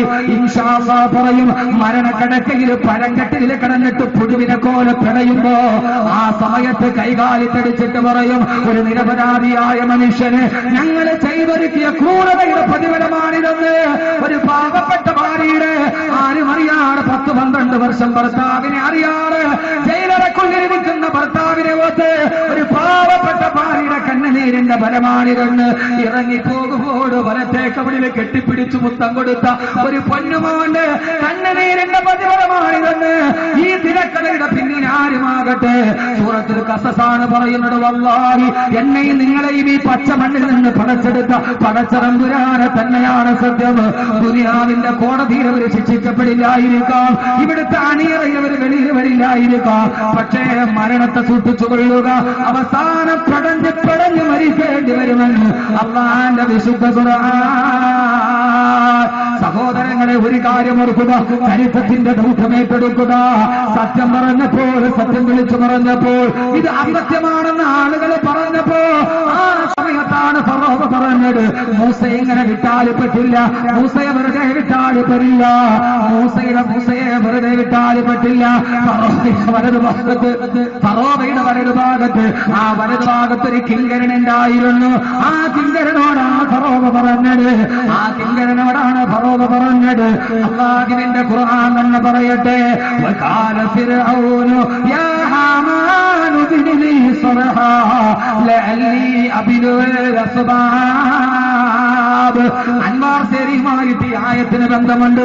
ആദ്യം മൂസയെ തകർക്കണമെങ്കിൽ എന്ത് ചെയ്യണം? സഹോദരങ്ങളെ, മൂസയെ കൊന്നില്ല, ആ സമയത്ത് മൂസയെ പിടിച്ചില്ല. മൂസ പറയുന്ന അള്ളാനെ പിടിച്ചു. ഫറോവ പറഞ്ഞു, ഹാമാനന്റെ മന്ത്രിയോട് ആകാശത്തിലേക്കൊരു ഗോപുരം പണിയുക, ആകാശ ഗോപുരം പണിയുക. ഈ മൂസ പറഞ്ഞത് അള്ളാഹ് ആകാശത്തിലുണ്ടെന്നാണ്. ആകാശത്തിലേക്കൊരു ഗോപുരം പണിയുക. ഹാമാനന്റെ സർവാഡംബര വിദൂഷിതനായ സാമ്പത്തിക അടിത്തറയുണ്ട് ഹാമാന ഫിറൗനും. ആകാശത്തെ ചുറ്റി നിൽക്കുന്നൊരു വലിയ അമ്പര ചുണ്ടിയായ ഗോപുരം പണിയപ്പെട്ടു. ഫറോവ പറഞ്ഞ ആ മൂസാന്റെ അള്ളാനെ ഞാൻ അമ്പെയ്ത് വീട്ടാൻ പോവുകയാണ്, മൂസാടെ അള്ളാനെ ഞാൻ കാണിച്ചു കൊടുക്കാം. ആയിരക്കണക്കിന് ആളുകൾ ഒരുമിച്ച് കൂടി അധികാരത്തിന്റെ മത്ത് പിടിച്ച, സമ്പത്തിന്റെ മത്ത് പിടിച്ച ഫറോവ പറഞ്ഞു, അള്ളാനെ ഞാൻ കൊല്ലാൻ പോവുകയാണ്.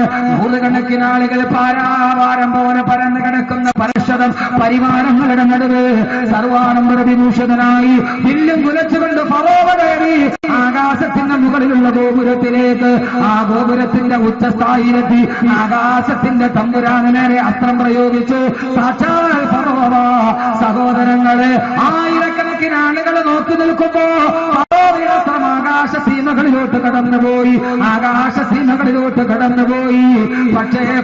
ഗോപുരം കുലുങ്ങിയിട്ട് ഫറോവ ചത്തിട്ടില്ല. സഹോദരങ്ങളെ അറിയുക, അള്ളാഹ് വേണമെങ്കിൽ ആ ഗോപുരം ഒന്ന് കുലുക്കിയാൽ പടച്ചതമ്പുരാന് ഫറോവയെ തള്ളിയിട്ടുമല്ല, ആളുകളുടെ മുമ്പിൽ പിടഞ്ഞു പിടഞ്ഞു മരിക്കും. പക്ഷേ ഗോപുരം കുലുങ്ങിയില്ല, ഫറോവ താഴെ വീണില്ല. ഫറോവ അതിന്റെ മുകളിൽ പൊട്ടിച്ചിരിച്ചിട്ട് നിന്നു. എന്തേ നിങ്ങൾ ചിന്തിക്കാത്തതെന്താ? അൻവാസയിലെ ആയിരക്കണക്കിന് അഗതിയനാട മക്കള് ഞങ്ങളുടെ ഉസ്താദിനെ മോദിപ്പിക്കണേന്ന് ദുആ ചെയ്യുമ്പോ, ആയിരക്കണക്കിന് ആളുകൾ ദുആ ചെയ്യുമ്പോ എത്ര ആളുകൾ കാസർഗോഡ് ഞാൻ പ്രഭാഷണത്തിന് പോയപ്പോ പള്ളിക്ക് വേണ്ടി പൈസ പിരിക്കുകയാണ്, സ്വർണം പിരിക്കുകയാണ്. സ്വർണം ധാരാളം കടന്നു വന്നു. നിങ്ങളുടെ ആഗ്രഹമേടാണോ? നിങ്ങളുടെ ജീവിതത്തിൽ ഏറ്റവും വലിയൊരു ആഗ്രഹം ഉണ്ടായിരിക്കും. ആഗ്രഹം പറയ ദുആ ചെയ്യാമെന്ന് പറഞ്ഞപ്പോ സഹോദരങ്ങളെ, കാസർഗോഡ് ജില്ലയിൽ എന്റെ കയ്യിലാണ് വന്നത് 2 പവൻ വീതമുള്ള 2 വള. ഒരു സുന്ദരി പെൺകുട്ടി ഊരിക്കുന്നു. എന്താ അതിന്റെ ആഗ്രഹമെന്നറിയോ? എന്റെ ഉസ്താദിന് വേണ്ടി ദുആ ചെയ്യണം. ഞാൻ ഓർത്ത് അവളെ മദ്രസയിൽ പഠിപ്പിച്ച ഉസ്താദായിരിക്കാം, അവളുടെ മദ്രസയിലെ മുഅല്ലിമായിരിക്കാം. ഞാൻ എഴുതി ചോദിച്ചു, ആരാണ് ഉസ്താദെന്ന് പറയുക? എനിക്ക് എന്റെ ഭൂമുഖത്തിൽ ഒരൊറ്റ ഉസ്താദേ ഉള്ളൂ, അത് മഅ്ദനി ഉസ്താദാണ്. അത് മഅ്ദനി ഉസ്താദാണ്. നിസ്കാരമില്ലാതെ തലമറക്കാത്ത നടന്ന ഞാൻ മഅ്ദനി ഉസ്താദിന്റെ വഅദ് കേട്ടിട്ടാണ്. സഹോദരങ്ങളെ, കാസർഗോഡ് പ്രസംഗങ്ങളിൽ ഞാൻ ഇറങ്ങുമ്പോ ഭക്ഷണം കഴിക്കാൻ പോയ വീട്ടിൽ ആ പെൺകുട്ടി എന്നെ കാണാൻ വന്നു. ആ പെണ്ണ് പറഞ്ഞ വാക്കാണ്, ഞാൻ പറഞ്ഞതല്ല. മഅ്ദനി ഉസ്താദിന്റെ പ്രസിദ്ധമായൊരു പ്രഭാഷണമുണ്ടല്ലോ, നിസാഉൽ കാസിയാത്തുൻ നാരിയാത്തുൻ മായിലാത്തുൻ മുമീലാത്തുൻ റഊസുഹുന്ന കാസിമത്ത് ബുഖത്ത് മായിലാ. ഉടുത്തിട്ട് മുടുക്കാത്ത പെണ്ണുങ്ങൾ. ആ ഒരൊറ്റ പ്രസംഗം കേട്ടിട്ട് ഉസ്താദ്, ഞാൻ മഅ്ദനി ഉസ്താദിന്റെ വയറ് കേട്ടിട്ട് തലയിൽ തട്ടമിട്ടടാ. അന്ന് മുതൽ ഞാൻ നമസ്കാരം കേട്ടിട്ടില്ല. എന്റെ ഉസ്താദിന് വേണ്ടി ദുആ ചെയ്യണമെന്ന് പറഞ്ഞ് 2 പവന്റെ ഒരു വളയല്ല, 2 പവനോളം വരെ 2 വള ഊരി തന്നത് കാസർഗോഡ് ജില്ലയിൽ ഞാൻ എന്റെ കൈവെള്ളയിൽ വാങ്ങിച്ചതാ. എന്റെ കൈവെള്ളയിൽ വാങ്ങിച്ചതാണ്. ആയിരക്കണക്കിന് ആളുകൾ ദുആ ചെയ്യുമ്പോ, ആയിരക്കണക്കിന് ആളുകൾ ആമീൻ പറയുമ്പോ, എന്റെ സഹോദരങ്ങളെ, മഅ്ദനി ഉസ്താദ് 2ാമതും ജയിലിൽ പോണെന്ന് ചോദിച്ച സഹോദരങ്ങളെ, ഫറോവയുടെ കാര്യത്തിൽ അല്ലാഹുവിന്റെ താല്പര്യം അങ്ങനെയാ. അവരെ അല്ലാഹു പെട്ടെന്ന് കുറിക്കില്ല. അല്ലാഹ് പകേനെ പന പോലെ വളർത്തും. അല്ലാഹുവിന്റെ തീരുമാനം എന്തെന്നറിയോ? സഹോദരങ്ങളെ, നിരാശ വേണ്ട. അൻവാശരിയുടെ പാവപ്പെട്ട മക്കളെ, നിരാശ വേണ്ട. പടച്ചറപ്പിന്റെ ദർബാർ കുലുങ്ങാത്തരണ്ട. ഞങ്ങളുടെ ഉസ്താദിനെ മോചിപ്പിക്കാറുണ്ട്. ഉമർ മുസ്താദേ, പൊന്നുമക്കളെ, കണ്ണുനീരിന് വരെയില്ലാത്തത് കൊണ്ടല്ല. നിങ്ങളുടെ ഉപ്പയല്ലാഹു പ്രവാചകത്വത്തിന്റെ പരീക്ഷണം പഠിപ്പിക്കുകയാ. പ്രവാചകന്മാരുടെ പ്രവാചകത്വം അവസാനിപ്പിച്ചത് കൊണ്ട് യൂസുഫ് നബിയുടെ ചരിത്രം പഠിപ്പിക്കുകയാ. അല്ലാഹു ഫറോവമാരോട് കാണിക്കുന്നത് എങ്ങനെയാ? പൊന്നുമോനെ, അല്ലാഹു സുബ്ഹാനഹു വ തആല ഫറോവയുടെ അമ്പ് ആകാശത്തേക്ക് പോയി. ജിബ്രീലിനോട് അല്ലാഹു പറഞ്ഞു, എന്നെ ലക്ഷ്യമാക്കി അമ്പ് വാങ്ങി വരുന്നത് കണ്ടോ? ജിബ്രീലേ, പിടിച്ചെടുക്കുക. ഒരാടിന്റെ രക്തം അമ്പിന്റെ അഗ്രഭാഗത്ത് പുരട്ടിയിട്ട് അതേ ഫറോവയ്ക്ക് തന്നെ തിരിച്ചറിഞ്ഞു കൊടുക്കുക. സഹോദരങ്ങളെ, അമ്പിന് ആടിന്റെ രക്തം പുരട്ടിയിട്ട് നബി അലൈഹിസ്സലാത്തു വസ്സലാം അസ്ത്രം താഴോട്ടിട്ട് കൊടുത്തു. പൊട്ടിച്ചിരിച്ചിട്ട് നിലവും പറഞ്ഞു, അള്ള മരിച്ചു, അള്ള മരിച്ചു. അള്ളാഹ് വേണമെങ്കിൽ ഫറോവയെ കൈകാര്യം ചെയ്തുകൂടെ. പക്ഷേ മഅ്ദനിയുടെ കാര്യത്തിൽ ഒരു വ്യത്യാസമുണ്ടായി. സാക്ഷാൽ മഅ്ദനി കിടന്നെടുത്ത് മഅ്ദനി ഉസ്താദ് കിടന്നെടുത്ത് ഒരു ദിവസമെങ്കിലും യതീമുറപ്പ് കിടക്കേണ്ടി വന്നത് അത് ചരിത്രത്തിന്റെ തനിയാവർത്തനമാണ്. അത് ചരിത്രത്തിന്റെ തനിയാവർത്തനമാണ്. ജയിലിന്റെ അരികൾ ഒരാൾക്ക് വേണ്ടി മാത്രമല്ല തുറക്കപ്പെടുക, ഒരാൾക്ക് മാത്രമല്ല തുറക്കപ്പെടുക. സഹോദരങ്ങളെ, മഅ്ദനി ഉസ്താദിനെ സ്നേഹിക്കുന്ന കാസർഗോഡ് ജില്ലയിൽ നിന്ന് കന്യാകുമാരി വരെ ഇവിടെ ഒരുമിച്ച് കൂടിയവരോട് ഞാൻ പറയുന്നു, നമ്മുടെ മനസ്സിന് മഅ്ദനി ഉസ്താദിനോട് സ്നേഹമുണ്ടെങ്കിൽ നമ്മൾ ഇപ്പോൾ ചെയ്യേണ്ട ഒരു ദൗത്യമുണ്ട്. ആ ദൗത്യമാണ് ഖുർആൻ പിന്നീട് പറയുന്നത്. ഖുർആൻ പിന്നീട് പറയുന്നത്, അമ്പ് താഴേക്ക് വീണു. അല്ലാഹു ഫിറൗനെ തളർത്തിയില്ല. അല്ലാഹുവിന്റെ സമീപനം എങ്ങനെയാണ്? അല്ലാഹുവിന്റെ സമീപനം എങ്ങനെയാണ്? നമ്മുടെയൊക്കെ ചില അൻവാസരികൾ ദുആ നടക്കുന്നു, മാത്തൂർ ഉസ്താദ് ദുആ ചെയ്യാൻ വരുന്നു, എന്നിട്ടും അതിന് വെളി വരാത്തുണ്ട്. അപ്പൊ എന്താ ചെയ്തിട്ടുണ്ട്? അപ്പൊ എന്തൊക്കെ ന്യായങ്ങൾ കേട്ടത്? അപ്പൊ എന്താ ചെയ്തിട്ടുണ്ട്? ഫറോവ അഹങ്കരിച്ചു, ആളുകളെ കൊന്നടുക്കി. ഇവിടെ അഗതികൾ ദുആ ചെയ്തു, അനാഥകൾ ദുആ ചെയ്തു, മാത്തൂർ ഉസ്താദ് ദുആ ചെയ്യുന്നു, ഞാൻ ദുആ ചെയ്യുന്നു, നിങ്ങൾ ദുആ ചെയ്യുന്നു. നമ്മളാരും ഒരു പ്രവാചകന്റെ ദുആയോടെ എത്തൂല്ലല്ലോ. എത്തുവോ? ഒരു പ്രവാചകന്റെ ദുആയോടെ നമ്മുടെ ദുആ എത്തുവോ? എത്തുമോ? അതതിനേക്കാളും വലിയ ആളുകളുണ്ട്. ഇപ്പൊ അങ്ങനെയാണ്, എല്ലാവരും വലിയ മഹാനാകുന്ന ആളുകളാണ്. അവനവനെ തന്നെ മഹാനാകും. ചില ആളുകൾ പറഞ്ഞെന്നറിയാം, ഞാൻ ഇത്ര മഹാനാകുമെന്ന് ഞാൻ തന്നെ ചിന്തിച്ചിരുന്നില്ല. അങ്ങനെ അവനവൻ സ്വയം മഹാനാകുന്ന കാര്യമാണ്. മഹാന്മാരുടെ ഒരു വലിയ പഠനം, അവനവൻ തന്നെ അവനവനെ മഹാനാക്കും. ആ കാലഘട്ടത്തിലാണ് സഹോദരങ്ങളെ ഫറോവ അഹങ്കരിച്ചു. അള്ള പറഞ്ഞു വളരട്ടെ, അവൻ അങ്ങനെ വളരട്ടെ. എവിടം വരെ പോകും നമുക്ക് നോക്കാം, എവിടം വരെ പോകുമെന്ന് നോക്കാം. എന്റെ പ്രിയപ്പെട്ട സഹോദരങ്ങളെ, ഫറോവയ്ക്കെതിരെ ദുആ ചെയ്തതാരാ? മൂസാ നബി. മൂസാ നബിക്ക് ആമീൻ പറഞ്ഞാരാ? ഹാറൂൻ നബി. ദുആ ചെയ്തൊരു നബി, ആമീൻ പറഞ്ഞ വേറെ നബി. ربنا إنك آتيت فرعون وملأه زينة وأموالا في الحياة الدنيا. അങ്ങനെ ദുആ ചെയ്തു. ആരാ ദുആ ചെയ്തത്? മൂസാ നബി. ആമീൻ പറഞ്ഞത് ഹാറൂൻ നബി. അങ്ങനെ ഒരു ദുആ ശരി നടക്കില്ല, എല്ലാവരും നടക്കില്ല. ربنا إنك آتيت فرعون وملأه أموالا وزينة بالحياة الدنيا ربنا اطمس على أموالهم واشدد على قلوبهم فلا يؤمنوا حتى يروا العذاب الأليم. മൂസാ നബി ദുആ ചെയ്യുകയാണ്, അല്ലാഹുവേ അല്ലാഹുവേ അല്ലാഹുവേ ഇന്നക ആതൈത ഫിർഔന വമലഅഹു. അല്ലാഹുവേ ഫറോവയ്ക്കും മന്ത്രിമാർക്കും നീ എത്രയോ സമ്പത്താണ് വാരിക്കോരി കൊടുത്തത്. അവർക്ക് നീ അധികാരം കൊടുക്കുന്നു, അവർക്ക് നീ സമ്പത്ത് കൊടുക്കുന്നു. അതിന്റെ പേരിൽ അവരെന്നെ വല്ലാതെ ഉപദ്രവിക്കുകയാണ്. അതുകൊണ്ട് അല്ലാഹുവേ ഫറോവെ അവന്റെ സമ്പത്തോടുകൂടി നീ നശിപ്പിച്ച് കളയണേ അല്ലാ. സമാധാനത്തിനു വേണ്ടി ആയിരക്കണക്കിന് ദുആ സമ്മേളനത്തിന് പങ്കെടുത്തിട്ട് എന്താ ദുആ സ്വീകരിക്കാത്തതെന്താ? ഇനി ഞാൻ പോണില്ലാന്ന് കരുതുന്നവരുണ്ട്. സഹോദരങ്ങളെ, ആരാ ദുആ ചെയ്യുന്നതെന്നറിയോ? ജഗനലോകത്ത് നിന്ന് ദിവ്യബോധനത്തിന്റെ പിടിപാടുമായി കടന്നു വരുന്ന ജിബ്രീൽ അലൈഹിസ്സലാത്തു വസ്സലാം ഏത് ശരീരത്തിലാണോ വിയർപ്പുകൾ ഒരുമിച്ച് കൂടിയത്, ആകാശവുമായി നേരിട്ട് ബന്ധമുള്ള സീനാ പർവ്വതത്തിന്റെ മുകൾ ഭാഗത്ത് പടച്ചറപ്പുമായിട്ട് നേരിട്ട് സംസാരിച്ച ബഹുമാനപ്പെട്ട കലീമുല്ലാഹി മൂസ. ആമീൻ പറയുന്നത് ഹാറൂൻ നബിയാണ്. അല്ലാഹു മറുപടി കൊടുത്തു, മൂസ ഞാൻ പറയുന്നതല്ല, ഖസസ് ഓതുക, സൂറത്ത് യൂനുസ് ഓതുക. ഖാലഖദ് ഉജീബ ദഅവതകുമാ ഖാലഖദ് ഉജീബ ദഅവതകുമാ. ഓ മൂസ, ഹാറൂൻ നബിയെ, നിങ്ങളുടെ രണ്ടുപേരുടെയും ദുആ സ്വീകരിച്ചിരിക്കുകയാണ്. ഈ ഫറോവയെ തകർക്കാൻ പോവുകയാണ്. അല്ലാഹു പറഞ്ഞു, നിങ്ങളുടെ ദുആ സ്വീകരിച്ചിരിക്കുന്നു. പക്ഷേ സഹോദരങ്ങളെ, മൂസാ നബി ദുആ ചെയ്തിട്ട് പിറ്റേ ദിവസം ഫിറഔൻ ചത്തില്ല, പിറ്റേ ദിവസവും ഫിറഔൻ ചത്തില്ല, അടുത്ത മാസവും ഫിറഔൻ ചത്തില്ല, അടുത്ത വർഷവും ഫിറഔൻ ചത്തില്ല. മൂസാ നബി ദുആ ചെയ്തിട്ട് വീണ്ടും 40 വർഷം കൂടി ലോകത്ത് ജീവിച്ചു ഫിറഔൻ. 40ാമത്തെ വർഷത്തിലാണ് ഫറോവ ചെങ്കടലിൽ മുക്കിച്ചെത്തു പോയത്. അല്ലാഹു ദുആ ചെയ്താൽ ഉടനെ നാളെ രാവിലെ അനുകൂല തീരുമാനമല്ല. പ്രവാചകന്മാരുടെ കാര്യത്തിൽ പോലും അതുണ്ടായിട്ടില്ല. അതുകൊണ്ട് നമുക്കെന്താ ചെയ്യാൻ കഴിയുന്നത്? അല്ലാഹുവോട് ദുആ ചെയ്യുക, അല്ലാഹുവോട് ദുആ ചെയ്യുക. അല്ലാഹുവേ അല്ലാഹുവേ അല്ലാഹുവേ കബ് സേ കടി ഹൈ അറബ് ഉമ്മീദ് കേ സഹാരെ മേരാ ദിൽ ന ജാനെ മേനെ കിസി തരഹ് സെ പുകാരെ. അല്ലാഹുവേ കബ് സേ കടി ഹൈ അറബ്, എത്ര നാൾ കൊണ്ട് നിന്റെ മുമ്പിൽ ഒരു യാചകർ പോലെ അല്ലാഹുവേ ഞങ്ങൾ തേടുന്നു തമ്പുരാനെ, ഞങ്ങളുടെ മഴതിന് സാധന വേണ്ടി. അല്ലാഹുവേ ഇനി ഞങ്ങൾക്കറിയില്ല, ഞങ്ങൾക്കിനി അറിയില്ല കിസി തറഹ് എവിടെയാണ് ഈ മുട്ടേണ്ടതെന്ന്, ആരോടാണ് പറയേണ്ടതെന്ന്. പരമോന്നത കോടതി പോലും ധരിച്ചു നിൽക്കുമ്പോ ഞങ്ങൾക്കറിയില്ല. അല്ലാഹുവേ നമ്മുടെ മാനസികാവസ്ഥ ഇതാണ്. കിസി തറഹ് ഇനി എവിടെയാണ് പറയേണ്ടത്? ഏത് വാതിലാണ് മുത്തേണ്ടത്? അവിടെ നമുക്കറിയാം, മേരാദിൽ അബീലാസിം ജാത്താകേ തേരീ റഹ്മത്താന. എന്റെ മനസ്സിന് നന്നായിട്ടറിയാം, ഇപ്പോൾ വേണ്ടത് ഒരേ ഒരു കാര്യമാണ്, തേരീ റഹ്മത്താന, നിന്റെ കരുണയുടെ ഭക്ഷണം, നിന്റെ കരുണ, നിന്റെ കരുണ. ആ കരുണ വിശാലമാണല്ലോ അല്ലാഹുവേ.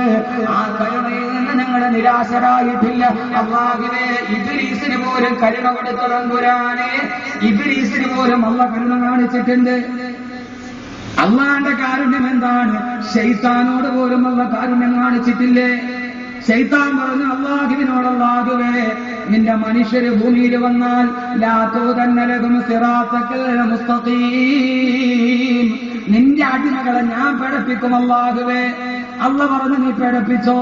അപ്പോഴാണ് പിശാചിന് സന്ദേഹം, അല്ലാഹുവേ, അതിനു മുമ്പ് നീ എന്റെ റൂഹിനെ പിടിച്ചാലോ, ലോകാവസാനം വരെ അവരെ പിഴപ്പിക്കാൻ എനിക്ക് കഴിയാതിരുന്നാലോ? അതുകൊണ്ട്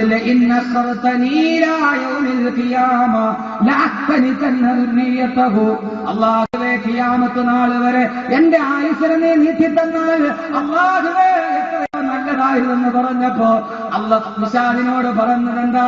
കാലവിഹം, നീ പോയിക്കോ, ഖിയാമത്ത് നാൾ വരെ നിനക്ക് ആയുസ് തന്നു. ശൈത്താനോട് അള്ള കരുണ കാണിച്ചു. നീ എന്റെ മക്കളെ പഠിപ്പിക്കാല്ലേ, പോയി പഠിപ്പിച്ചു, എന്റെ റൂഹിയാൻ പിടിക്കില്ല. അള്ളാഹുടെ കരുണ അത്രയ്ക്ക് വിശാലമാണ്. അള്ളാഹു കരുണ നമുക്ക് തരട്ടെ. അള്ളാഹു കരുണ മഴുതിനും സ്ഥാനം കൊടുക്കട്ടെ. അള്ളാഹു ജയിൽ മോചനം നൽകി അനുഗ്രഹിക്കട്ടെ. സഹോദരങ്ങളെ, ആമീൻ പറയൽ മാത്രമാണോ നമ്മുടെ കടമ? ആമീൻ പറയൽ മാത്രമാണോ നമ്മുടെ കടമ? മഴുതനിയെ സ്നേഹിക്കുന്ന മഴുതനി ഉസ്താദിനെ അറസ്റ്റ് ചെയ്ത് കൊണ്ടുപോകുമ്പോൾ അന്ന് ഏതാണ്ട് ഈ അൻവാർഷിക ദിവസങ്ങളോളം നോമ്പായിരുന്നു. എല്ലാവരും നോമ്പല്ലാതിരുന്നിട്ട് നോമ്പ് പിടിച്ച, പിരിഞ്ഞു പോകാനൊരു വൈമനസ്യം പോലെ, തങ്ങളുടെ മനസ്സിൽ ശ്രദ്ധിച്ച മൺകരാത് പോലെ. അതൊരു മനുഷ്യനാണ്. ആ മനുഷ്യന്റെ ഒരു വല്ലാത്ത വികാരം മനസ്സിൽ സൂക്ഷിച്ച് മഅ്ദനി ഉസ്താദിനെ അറസ്റ്റ് ചെയ്യുമ്പോൾ വിങ്ങിപ്പൊട്ടി ഈ മതിലിന്റെ വെളിഭാഗത്ത് കാത്തുനിന്ന നൂറുകണക്കിന് ആയിരക്കണക്കിന് ആളുകൾ അവർ തീവ്രവാദികളല്ല. അവർ ഏതെങ്കിലും ഒരു രാഷ്ട്രീയ പാർട്ടിയുടെ മാത്രം ആളുകളായിരുന്നില്ല.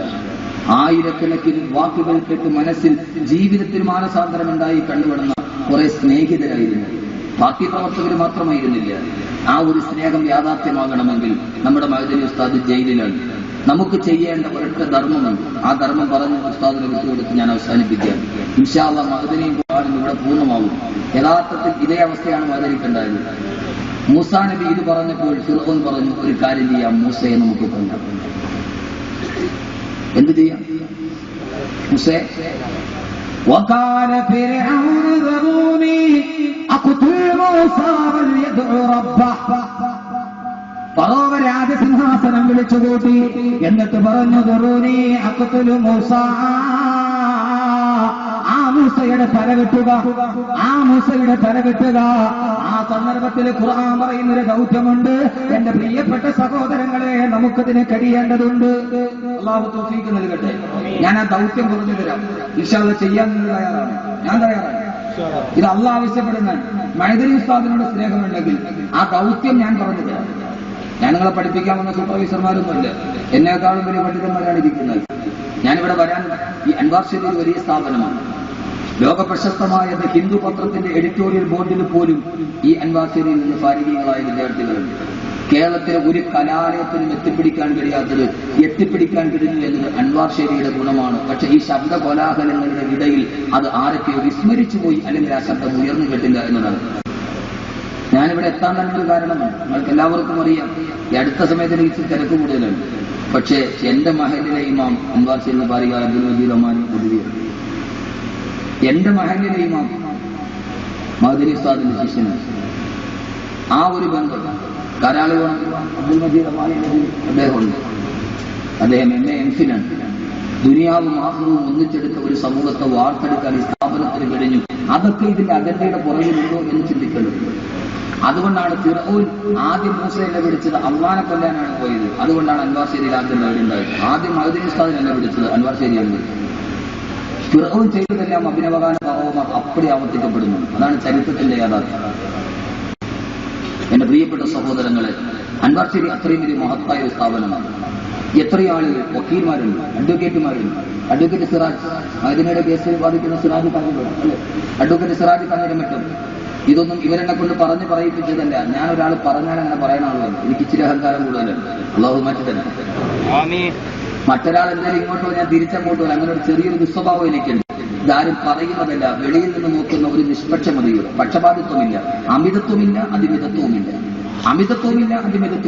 പക്ഷെ ഉള്ളത് വിളിച്ചു പറയാൻ ഒരു മടിയുമില്ല. ചന്ദ്രശേഖർ ഹരീഷ് കൂർ കൊല്ലത്ത് ചെയ്യപ്പെട്ടതിൽ അന്ന് ഞാൻ തലശ്ശേരി ചൊക്ലി എന്ന് പറഞ്ഞ ആളാണ്.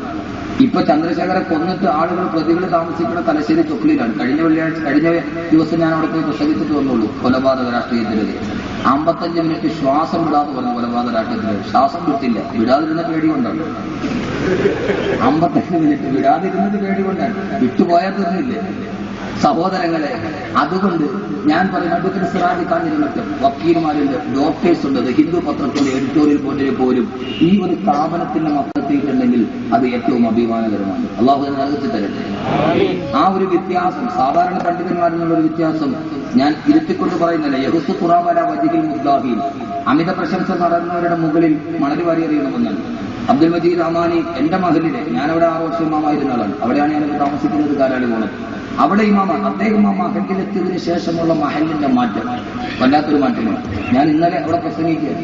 ഞാൻ അവിടെ വെച്ച് പറഞ്ഞതാണ് ഒരു മാറ്റം. അവിടുത്തെ യുവാക്കളുടെ ഇടയിലേക്ക് ഇറങ്ങിച്ചെന്ന്, സാധാരണക്കാരുടെ ഇടയിലേക്ക് ഇറങ്ങിച്ചെന്ന് അവരെ മുഴുവൻ ഒരുമിച്ച് കൂട്ടി ഒരിക്കലും പള്ളിയിൽ കയറില്ല എന്ന് വിചാരിച്ചവരെ പോലും ചുരുങ്ങിയ മാസം കൊണ്ട്, ഒരു 6 മാസമായിട്ടുണ്ടോ, 6 മാസമായിട്ടുണ്ടോ അല്ലെ, ഞാൻ ആഴ്ചയിൽ ഒരു ദിവസം കിട്ടിയിട്ടുണ്ടാവും, കാരണം എനിക്കറിഞ്ഞൂടെ. 6 മാസമായി അവിടെ നിന്നിട്ട്. 6 മാസം കൊണ്ട് ആ മഹലിൽ ഞാൻ 6 വർഷം ഇരുന്നിട്ട് നടക്കാത്ത അദ്ദേഹത്തെ കൊണ്ട് നടത്താൻ എത്രയോ ചെറുപ്പക്കാർ. ഇന്നലെ ഞങ്ങളുടെ അവിടെ ഒരു ഓഡിറ്റോറിയത്തിന്റെ 1 കോടി രൂപ നിലവിച്ച് ഒരു ഓഡിറ്റോറിയത്തിന്റെ ഉദ്ഘാടനം റഷീദ് നിശാബ്ദം നിർവഹിച്ചു. അതിന്റെ സമാന പ്രസംഗത്തിൽ ഞാൻ പ്രസംഗിക്കുമ്പോൾ നാട് മുഴുവൻ ഒരു ഉത്സവ ലഹരിയിലാണ്. അദ്ദേഹത്തെ കൊണ്ട് അത് സാധിപ്പിച്ചു എന്നത് മഅ്ദനി ഉസ്താദിന്റെ ശിക്ഷണത്തിന്റെ, ഈ സ്ഥാപനത്തിന്റെ ഏറ്റവും വലിയ ഒരു ബറക്കത്താണ്. അത് അനുഭവിക്കുന്നുണ്ടോ? അള്ളാഹു അദ്ദേഹത്തിന് ആരോഗ്യത്തിന് ദീർഘായുസ്സ് നൽകി അനുഗ്രഹിക്കുമാണ്. ആ ഒരു ബന്ധം ഉസ്താദ് അൻവാസി, പിന്നെ ചേലക്കൽ ഉസ്താദ്, ഞങ്ങൾ രണ്ടുപേരും ഒരേ ഉസ്താദ് ശിഷ്യന്മാരാണ്. അള്ളാഹു സുബ്ഹാനഹു വ തആല അദ്ദേഹം വിളിച്ചിട്ട് വരണം എന്ന് പറഞ്ഞു. ഇന്നലെയാണ് ഞാൻ പ്രസംഗം കേട്ടിരുന്നത്. എന്റെ മഹലിൽ ഒരു പരിപാടിയുടെ ഇന്നത്തേക്ക് മാറ്റിയെന്ന് മാത്രമാണ്. അതുകൊണ്ട് ആ സ്നേഹം അള്ളാഹു നിലനിർത്തി തരട്ടെ. ഈ സ്ഥാപനത്തിൽ നിന്ന് ഇറങ്ങുന്നത് മുത്താണ്, അത് തിരിച്ചറിയാൻ നമുക്ക് കഴിയണം. പക്ഷെ മഅ്ദനി എന്ന് പറയുന്ന ഒരു തീവ്രവാദ സിംബലിന്റെ മുമ്പിൽ നമ്മൾ ഇതൊക്കെ അറിയാതെ പോവുകയാണ്. അങ്ങനെ ഒന്ന് പ്രൊജക്ട് ചെയ്ത് കാണിക്കുകയാണ്. അന്ന് പ്രൊജക്ട് ചെയ്ത് കാണിക്കാൻ തീവണ്ടിക്ക് അകത്ത് യാത്ര ചെയ്യുന്നവൻ അറിയില്ല തീവണ്ടിയുടെ വലിപ്പം. ഇതിന് വലിയ ചക്രമുണ്ടെന്നും ഇതിന് ഇത്രയും നീളമുണ്ടെന്നും അവൻ അറിയില്ല. അവൻ ആകെ അറിയുന്ന അവരുടെ കമ്പാർട്ട്മെന്റ് മാത്രമാണ്. യഥാർത്ഥത്തിൽ അതാണ് അൻവാർ ശരിയുടെ മുമ്പിൽ നമ്മൾ. അള്ളാഹു സുബ്ഹാനഹു വ തആല സ്ഥാപനത്തിന് അള്ളാഹു സുബ്ഹാനഹു വ തആല അവസാനം വരെ നിലനിർത്തി തരുമാറാണ്. അങ്ങനെ കുറെ ബന്ധങ്ങൾ എനിക്ക് അൻവാർ ശരിയുമായിട്ടുണ്ട്. ഞങ്ങൾ രണ്ടുപേരും ചിലപ്പോൾ ഉസ്താദ് ഞാനും ഒരേ ഉസ്താദ് ശിഷ്യന്മാരാണ്. ഷെയ്ഖുന കോയ ഉസ്താദ് അവர்கள் അള്ളാഹു ആരോഗ്യത്തിന് ദീർഘായുസ്സ് നൽകി അനുഗ്രഹിക്കുമാറാകട്ടെ. നിങ്ങൾ രണ്ടുപേരും ബാക്കിയാത്തിലെ സഹപാഠികളാണ്. അപ്പോ ഈ ഒരുമിച്ച് കൂടൽ യാഥാർത്ഥ്യമാകണം. അള്ളാഹുവിന്റെ ഖുർആൻ ഇപ്പോൾ മഅ്ദനിയുടെ കാര്യത്തിൽ നമ്മൾ ചെയ്യേണ്ട ഒരു കാര്യമുണ്ട്. ഇൻഷാ അല്ലാഹ് ഞാൻ പറയാം, പക്ഷെ ചെയ്യാവോ? ഉറക്കെ പറയും ഇൻഷാ അല്ലാഹ്. 2 സൈസ് ഉണ്ട്. ഞാൻ പറഞ്ഞല്ലോ ഖുർആൻ എനിക്കൊരു ഇഷ്ടപ്പെട്ട വിഷയമാണ് ഖുർആൻ. ഒന്ന് ഇൻഷാ അല്ലാഹ് ഇസ്രായേലി, ബനൂ ഇസ്രായേൽ പറഞ്ഞ ഇൻഷാ അല്ലാഹ്. മൂസാ നബി ചോദിച്ചു ചുമന്ന പശുവിനെ കൊണ്ടുവരും. അപ്പൊ ബനൂ ഇസ്രായേൽ പറഞ്ഞു സൂറത്തുൽ ബഖറ ഇന്നാ ഇൻഷാ അല്ലാഹുവിന്റെ മുഖത്തത് നോക്കട്ടെ, കിട്ടിയ കൊണ്ടുവരാം. നോക്കട്ടെ, നടന്നൊക്കെ നോക്കിയിട്ട് എവിടെയും കിട്ടിയ പിന്നെ ഇൻഷാ അല്ലാഹ് മുഖത്ത് കൊണ്ടുവന്നു. നോക്കട്ടെ ഉസ്താദെ പറ്റിയ അത് ഇൻഷാ അല്ലാഹ് ഇസ്രായേലി. വേറൊരു ഇൻഷാ അല്ലാഹ് ഇൻഷാ അല്ലാഹ് ഇസ്മായിൽ നബി പറഞ്ഞു ഇൻഷാ അല്ലാഹ്. വാപ്പ മരത്തിൽ കിടത്തിയിട്ട് കത്തി കഴുത്തിൽ വെച്ചിട്ട് മോനെ അറുക്കട്ടെ എന്ന് ചോദിച്ചപ്പോ മലന്ന് കിടന്നിട്ട് ഉപ്പാന്റെ മുഖത്ത് നോക്കിയിട്ട് വറുക്കുപ്പ സതജിദുനി ഇൻഷാ അല്ലാഹു മിനസ് സാബിരീൻ. ഉപ്പ ഇൻഷാ അല്ലാഹ് നമ്മൾ 2 പേര് സ്വർഗത്തിലാണ്. അതാ ഇൻഷാ അല്ലാഹ് ഇസ്മായിൽ നബി പറഞ്ഞു ഇൻഷാ അല്ലാഹ്. ആ മലന്ന് കിടക്കാൻ കത്തി കഴുത്തിലിരിക്കാൻ ആ സമയത്ത് പറയുന്നു ഇൻഷാ അല്ലാഹ്. ഇപ്പൊ ഏതാ പറയണം? ഇത് പള്ളിയിൽ ആളുകൾ വന്നിട്ട് 40 ജമാഅത്തിൽ വരാൻ പറയും. ഇൻഷാ അല്ലാഹ് വലിയ ഓർമ്മമാരിയല്ലേ. അവൻ പിന്നെ ആ വഴിക്ക് വരില്ല. ഇതിന്റെ പൊന്ന സഹോദരങ്ങളെ, ഇപ്പൊ ഏത് ഇൻഷാ അല്ലാഹ് നിങ്ങൾ പറഞ്ഞത്? ഇസ്മായിൽ നബിയുടെ ആണല്ലോ. അപ്പൊ എത്ര ഇസ്മായിൽ ഇവിടെ ഉണ്ടെന്ന് ഇപ്പൊ ഇൻഷാ അല്ലാഹ് അറിയാൻ പറ്റില്ല. അള്ളാഹു കാത്തുരക്ഷിക്കട്ടെ. മൂസയെ കൊല്ലാൻ തീരുമാനിച്ചു ഫിർഔൻ, മഅ്ദനിയെ കൊല്ലാൻ തീരുമാനിച്ചു അഭിനവകാല ഫിർഔൻ. യഥാർത്ഥത്തിൽ അതായിരുന്നത്. ഒരു കാല് പോയി നിൽക്കുന്നത്. മഅ്ദനിയും ഖുർആനും അങ്ങനെയല്ലേ.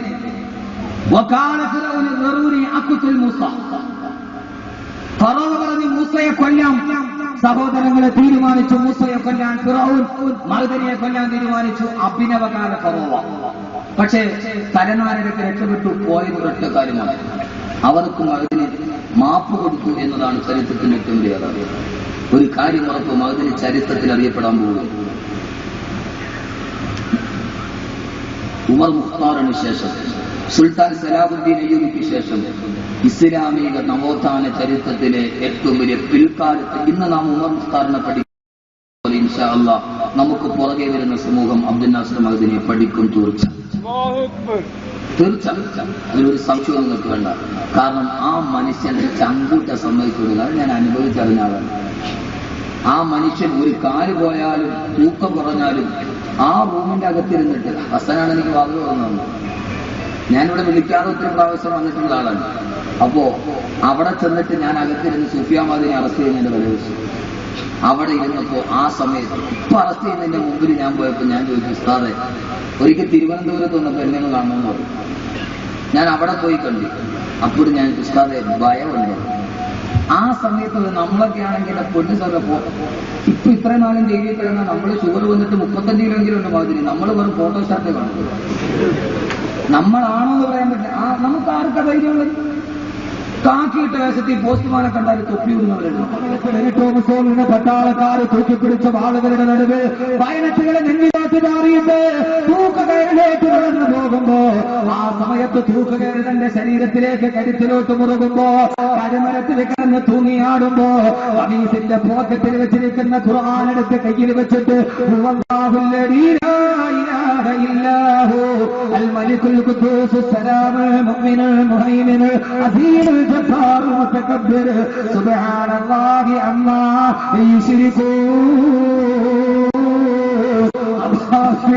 ഖുർആനോദിയിട്ട് തൂക്കുമരത്തിൽ കിടന്ന് പിടഞ്ഞു വരച്ച ഉമർ മുഖ്താറിനെ പോലെ ഇൻഷാ അല്ലാഹ് അഹമ്മദ് കബീറിന്റെ പുറകെ വരുന്ന ഒരു സമൂഹം ഒരു കാലഘട്ടത്തിൽ ഉമർ മുഖ്താറിനെ പറഞ്ഞതുപോലെ സുൽത്താൻ സലാഹുദ്ദീൻ അയ്യൂബിയെ പറഞ്ഞതുപോലെ ചരിത്രത്തിൽ പറയപ്പെടുന്ന ഒരു നാമമായി മൈലാകപ്പള്ളിയിലെ ഈ ചെറിയ പ്രദേശത്ത് അബ്ദുസ്സമദ് മാസ്റ്ററിന്റെ പൊന്നുമോൻ അബ്ദുൽ നാസർ എന്ന് പറയുന്ന ഒരു മനുഷ്യന്റെ ചരിത്രം പഠിക്കുന്ന കാലം വിദൂരമല്ല.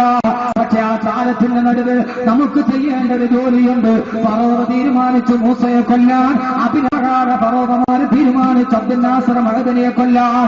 ആയിരക്കണക്കിന് ആളുകൾ ലോക സമൂഹം മുഴുവനും ഒരുമിച്ചുകൂടി കൊട്ടാര മധ്യത്തിൽ എല്ലാവരും നിൽക്കുമ്പോ ബഹുമാനപ്പെട്ട മൂസാ നബിയെ മധ്യത്തിൽ വെച്ചിട്ട് ഊരി പിടിച്ച വാളുമായി പട്ടാളക്കാർ കാത്തു നിൽക്കുമ്പോ സിംഹാസനത്തിൽ ചാരിയിരുന്നിട്ട് ഫറോവ പറഞ്ഞില്ലേ കൊല്ലുക കൊല്ലുക കൊല്ലുക എന്ന് ഫറോവ പറഞ്ഞപ്പോ ഇതേ അവസരമാണ് മഅ്ദനിക്ക് അഗ്രഹാരതയുടെ ഇരുമ്പടിക്കുള്ളിൽ ആയിരക്കണക്കിന് തോക്കുധാരികൾ നാട്ടി നിൽക്കുമ്പോ ഏതോ തിരശ്ശീലയിലെ ഫറോവ കൊല്ലാൻ തിരക്കഥ ഒരുക്കുമ്പോ സഹോദരങ്ങളെ നമുക്ക് ചരിത്രത്തിന്റെ ദൗത്യം ഏറ്റെടുക്കണ്ടേ? ഇവിടെ ഒരുമിച്ച് കൂടിയതിന്റെ ചരിത്രത്തിൽ നമ്മളും അറിയപ്പെടണ്ടേ? അതുകൊണ്ട് അബ്ദുൽ നാസർ മഅ്ദനി ഹൃദയത്തിൽ സ്നേഹിക്കുന്ന എന്റെ പ്രിയപ്പെട്ട ചെറുപ്പക്കാരോട് ആവേശമല്ല ചെറുപ്പക്കാരെ വേണ്ടത്. ഏത് ആവേശമാണെന്നറിയുമോ? വകതിരിവുള്ള ആവേശം വേണം, വാക്കുകളുടെ കൽപ്പനകൾക്കല്ല. ആ സമയത്ത് ഫറോവയുടെ കൊട്ടാരത്തിന്റെ നടുവില് ചരിത്രം പറയട്ടെ, ഫിറഔൻ പറയുകയാണ്, സഹോദരങ്ങളെ മൂസയെ കൊല്ലാൻ പറയുമ്പോ ആയിരക്കണക്കിന് ആളുകള് പടയാളികൾ കുന്തമുന്നിട്ട് നിൽക്കുമ്പോ ആ സമയത്തറാ ഫറോവയുടെ സിംഹാസനത്തിന്റെ ചുവട്ട് ഒരു ആളനക്കമുണ്ടായി. ആ സമയത്ത് ചാടി എഴുന്നേറ്റിട്ട് ഒരാൾ പറഞ്ഞു, ഇല്ല ഇല്ല, മൂസയെ കൊല്ലാൻ ഞാൻ സമ്മതിക്കില്ല. അല്ലാഹുവിന്റെ ഖുർആൻ പറയട്ടെ, വകാല റജുലുൻ മുഅ്മിനുൻ മിൻ ആലി ഫിർഔന യക്തുമു ഈമാനഹു അതഖ്തുലൂന റജുലൻ അൻ യഖൂല റബ്ബി അല്ലാഹ് വഖദ് ജാഅകും ബിൽ ബയ്യിനാതി മിർ റബ്ബികും. ആ സമയത്ത് ഖുർആൻ പറയുകയാണ്, ഫറോവയുടെ സിംഹാസനത്തിന്റെ തൊട്ടടുത്ത് ചാടി എഴുന്നേറ്റു ആരെന്നറിയോ? വകാല റജുലുൻ ഒരാണത്തമുള്ള ആൺകുട്ടി ചാടി എഴുന്നേറ്റു. ആൾത്തലപ്പുകളെ കണ്ടിട്ട് ഭയന്നില്ല, കുന്തം കണ്ടിട്ട് ഭയന്നില്ല. ചാടി എഴുന്നേറ്റിട്ട് ചോദിച്ചു, എന്താ നിങ്ങൾ ചെയ്യുന്നത്? അയാൾ ഫറോവയുടെ കുടുംബത്തിൽപ്പെട്ട ആളാണ്. അയാൾ വിളിച്ചു ചോദിച്ചു, എന്താ നിങ്ങൾ ചെയ്യുന്നത്? അതഖ്തുലൂന റജുലൻ അൻ യഖൂല റബ്ബി അല്ലാഹിനെ കുറിച്ച് പറഞ്ഞതിന്റെ പേര്, സത്യം വിളിച്ചു പറഞ്ഞതിന്റെ പേര് ഈ പാവപ്പെട്ട ചെറുപ്പക്കാരനെ നിങ്ങൾ കൊല്ലാൻ പോകുന്നവോ? ആ മനുഷ്യൻ പരിസരം ശ്രദ്ധിച്ചില്ല, സാഹചര്യങ്ങൾ ശ്രദ്ധിച്ചില്ല. ചാടി എഴുന്നേറ്റിട്ട് പറഞ്ഞു, ഇല്ല ഇല്ല, എന്റെ സിരകളെ ഒരൽപ്പമെങ്കിലും ജീവൻ അവസാനിക്കുന്നിടത്തോളം കാലം ഞാനത് സമ്മതിക്കില്ലെന്ന് പറഞ്ഞ ചെറുപ്പക്കാരനെ പോലെ എന്റെ പ്രിയപ്പെട്ട സഹോദരങ്ങള്, ആണത്തമുള്ള ആൺകുട്ടിയാവണമെന്ന് ആണത്തമുള്ള ആൺകുട്ടിയാണെന്നറിയോ? റമദാൻ 30 നോമ്പ് പിടിച്ചിട്ട് പെരുന്നാളിന് രാവിലെ പെരുന്നാൾ നിസ്കാരവും മൈനാഗപ്പള്ളി പള്ളിയിൽ കഴിഞ്ഞിട്ട് അങ്ങനെ കരുനാഗപ്പള്ളി തിയേറ്ററിൽ പോയി യഥാസ്ഥാന മമ്മൂട്ടിയുടെ റിലീസ് പടത്തിന്റെ ആദ്യത്തെ ടിക്കറ്റ് എടുത്തിട്ട് തക്ബീർ വിളിക്കുന്നവൻ ആണത്തമുള്ള ആൺകുട്ടിയല്ല. റമദാൻ കഴിയുന്ന പെരുന്നാളിന്റെ പകലിൽ ലോഹർ നിസ്കാരമല്ല, പെരുന്നാൾ നിസ്കാരം കഴിഞ്ഞ് ബിവറേജ് കോർപ്പറേഷന്റെ ലൈൻ നിന്നിട്ട് തലയുടെ മുകളിലൂടെ ചാടിയെടുത്തേക്ക് 10 കുപ്പി കച്ചത്തിനിടയിൽ പിടിച്ച് ആവാസത്തോടെ ആണത്തമുള്ള ആൺകുട്ടിയല്ല. ആരാമോനെ ആണത്തമുള്ള ആൺകുട്ടിയാരാ? അഭിനവകാല ഫറോവമാരുടെ മുമ്പിൽ അത്യുന്നാശ്രമത്തിൽ ജയിലിലടഞ്ഞാലും ഞങ്ങളതിനെ സമ്മതിക്കില്ലെന്ന് പറയുന്ന ഫറോവയുടെ സിംഹാസനത്തിന്റെ തൊട്ടടുത്ത് ചാടിയെടുന്നേറ്റ ഒരു റജുലായി മാറാൻ, ആണത്തമുള്ള ആൺകുട്ടിയായി മാറാൻ കഴിയണം. അല്ലാഹു തൗഫീഖ് നൽകട്ടെ, അല്ലാഹു തൗഫീഖ് നൽകട്ടെ. ആണത്തമുള്ള ആൺകുട്ടിയാവേണ്ടത് എങ്ങനെയാ സഹോദരങ്ങളെ? അതെങ്ങനെയെന്നറിയോ? ഇവിടെ നിന്നിട്ട് കുരു തക്ബീർ വിളിച്ചാൽ ദൗത്യം തീരുമോ? അത് നമ്മുടെ സമരത്തിന്റെ ഭാഗമാണ്, അത് പ്രതിഷേധത്തിന്റെ ഭാഗമാണ്. പക്ഷേ കർമ്മപദത്തിൽ കടന്നു വരണം. ആണത്തമുള്ള ആൺകുട്ടിയാരെന്നറിയോ? ആണത്തമുള്ള ആൺകുട്ടിയാരെന്നറിയോ? ഇപ്പോൾ നമുക്ക് ചെയ്യേണ്ടതെന്താ? അബ്ദുൽ നാസർ മഅദനി ഉസ്താദ് കേരളത്തിന്റെ അങ്ങോളം ഇങ്ങോളമുള്ള പള്ളികളിൽ പ്രസംഗിച്ചു നടന്നു. കഴിഞ്ഞ ആഴ്ച കാസർഗോഡ് പ്രസംഗിച്ചപ്പോ ഞാൻ പറഞ്ഞു, അബ്ദുൽ നാസർ മഅദനി വഅദ് പറഞ്ഞിട്ട് പൈസ പിരിച്ചുണ്ടാക്കിയ പള്ളിയുടെ മിഹ്റാബിൽ എല്ലാവരും ഒത്തിരുന്നിട്ടൊന്ന് ദുആ ചെയ്ത എപ്പോഴേ മഅദനി ജയിലിൽ നിറങ്ങുമായിരുന്നു. സഹോദരങ്ങളെ, അഹമ്മദ് കബീർ വഅദ് പറഞ്ഞ് പിരിക്കാറുണ്ട്, പക്ഷേ പിന്നീട് അഹമ്മദ് കബീറിനെ ഓർക്കാൻ ആളുകൾ ഉണ്ടാവില്ല. അബ്ദുൽ നാസർ മഅദനി പിരിച്ചു കൊടുത്തിട്ടുണ്ടാക്കിയ പള്ളിയുടെ മിഹ്റാബിൽ ഒന്നിച്ചിരുവക്കേടാണ്ട് അവരുടെ ദുആ ഉണ്ടായാൽ എപ്പോഴേ അദ്ദേഹം തിരിച്ചിറങ്ങുമായിരുന്നു. നന്ദി കെട്ടവർഗം തിരിഞ്ഞുകുത്തി. സഹോദരങ്ങളെ, അതുകൊണ്ട് നമുക്ക് ചെയ്യാനുണ്ട്. ആയിരക്കണക്കിന് മതപ്രഭാഷണ വേദികളിൽ വഴുതു പറഞ്ഞ ആ മനുഷ്യൻ ജീവിതത്തിൽ ജയിലിൽ പോയപ്പോഴും ഓർത്തതൊന്നെന്നറിയോ? ജയിലിലേക്ക് അൻവാശേരിയുടെ മുറ്റത്ത് നിന്ന് ജയിലിലേക്ക് പോകാൻ വാഹനത്തിൽ കയറിയപ്പോ അബ്ദുൽ നാസർ മഅദനി തിരിഞ്ഞു നോക്കിയതും മക്കളെ കെട്ടിപ്പിടിച്ചിട്ട് എന്റെ പ്രിയപ്പെട്ട മകൻ കവളത്തോട്ട് ചുംബനം കൊടുക്കുമ്പോ ഈ അൻവാറിന്റെ മുറ്റത്ത് നിന്ന് പോകുമ്പോ അദ്ദേഹം നോക്കിയൊരു നോട്ടമുണ്ട്. എന്റെ ജന്മത്തിന്റെ എല്ലാ പരിശ്രമങ്ങളും വെച്ച് ഞാൻ പടുത്തുയർത്തി ഈ അൻവാറിന്റെ മക്കള്, ഇവിടുത്തെ മുത്തഅല്ലിമീങ്ങള്, ഇവിടുത്തെ ആകതിയനാട് മക്കള് ആരാണെന്ന് കൈപിടിക്കാനുള്ളത്? ആരാണെന്ന് കൈപിടിക്കാനുള്ളത്? അബ്ദുൽ നാസർ മഅദനിയോടുള്ള സ്നേഹമാത്മാർത്ഥമാണെങ്കിൽ ഇൻഷാ അല്ലാഹ് നമുക്ക് തീരുമാനിക്കാം. മഅദനി ഉസ്താദ് ജയിലിലാണെങ്കിലും ഇല്ല, മഅദനി ഉസ്താദ് ഞങ്ങളെ നശിക്കാൻ അനുവദിക്കില്ല. ഞങ്ങളുടെ ജീവിതത്തിൽ 3 നേരത്തെ ഭക്ഷണം കഴിച്ചിട്ട് ഒരു ദിവസം 10 രൂപ ബാക്കിയുണ്ടെങ്കിൽ അൻവാറിനെ ഞങ്ങൾ പിടിച്ചു നിർത്തുമെന്ന് പറയാം. അബ്ദുൽ നാസർ മഅദനിയുടെ ശരീരമേ ജയിലിലുള്ളൂ. റൂഹിരിക്കുന്നത് അൻവാറിന്റെ ഉള്ളിലാ, റൂഹിരിക്കുന്നത് അൻവാറിന്റെ മക്കളുടെ അടുത്താണ്. ഇല്ല ഇല്ല, ഫറോവയുടെ സിംഹാസനത്തിന്റെ ചാരത്തെഴുന്നേറ്റ് നിന്നിട്ട് ചരിത്രത്തിന്റെ ദൗത്യം നിർവഹിച്ച ഒരു ആൺകുട്ടിയുടെ ധർമ്മമേതെന്നറിയോ? ഇപ്പൊ നമ്മൾ ചെയ്യേണ്ട ഏറ്റവും വലിയ ദൗത്യം എന്റെ സഹോദരങ്ങളെ, ഈ അൻവാറിനെ ഒന്ന് പിടിച്ചു നിർത്തണം. അബ്ദുൽ നാസർ മഅദനിയുടെ ജന്മത്തിന്റെ സാഫല്യം ഉണ്ടാകണം. അങ്ങനത്തെ ആൺകുട്ടിയായി മാറണം. ആ ആൺകുട്ടികൾക്ക് വേണ്ടിയാണ് ചരിത്രം വഴിമാറി നിന്നത്. ആ ആൺകുട്ടികൾക്ക് വേണ്ടിയേ ചരിത്രം പറഞ്ഞിട്ടുള്ളൂ. ആ ആൺകുട്ടികൾക്ക് വേണ്ടിയേ ചരിത്രം പറഞ്ഞിട്ടുള്ളൂ. ചെറുപ്പക്കാരെ, നിങ്ങളെപ്പോലൊരു ആൺകുട്ടിയല്ലേ ബഹുമാനപ്പെട്ട ഖുബൈബ് ഇബ്നു അദി റളിയല്ലാഹു അൻഹു. ഖുബൈബ് റളിയല്ലാഹു അൻഹുവിനെ തൂക്കിലേറ്റിയപ്പോ കഴുമരത്തിന്റെ മുമ്പിലോട്ട് നടത്തിക്കൊണ്ടു പോവുകയാണ്. തൊരിയുരഞ്ഞ സുന്ദരി പെണ്ണിനെ കാണിച്ചിട്ട് മക്കാ ഖുറൈശികൾ ചോദിച്ചില്ലേ, ഏ ഖുബൈബേ, അലൈക നഈമു ദുനിയാ, ഈ ദുനിയാവിലെ സർവ്വാഡംബരങ്ങൾ നിനക്ക് തരാണ്. അല്ലാഹുവിനെ തള്ളി പറയാൻ പറഞ്ഞപ്പോ, റസൂലിനെ തള്ളി പറയാൻ പറഞ്ഞപ്പോ, സുന്ദരി പെണ്ണിന്റെ ചൂടും അനുഭവിക്കാൻ അവസരം ചൂണ്ടിക്കാണിച്ചപ്പോ ആ സമയത്ത് കഴുമരത്തിന്റെ നേരെ നടഞ്ഞതെന്ന് കഴുമരത്തിന്റെ തൂക്കുകയറെടുത്ത് കഴുമരത്തിന്റെ തൂക്കുകയറ് സ്വന്തം കഴുത്തിലോട്ട് എടുത്തിട്ടിട്ട് ആ കഴുമരത്തിൽ കിടന്ന് ഖുബൈബ് റളിയല്ലാഹു അൻഹു പിടയുമ്പോ, സഹോദരങ്ങളെ, അല്ലാഹുവിന്റെ ഖുർആൻ സ്വാഗതം പറഞ്ഞില്ലേ? ഇവിടെ ഒരു നോട്ടീസ് ഉണ്ട്. ആ നോട്ടീസിൽ നിങ്ങൾ നോക്കി, എത്രയോ സ്വാഗത പ്രഭാഷകരുണ്ട്. എന്തിനാണ് സ്വാഗതം പറയുന്നത്?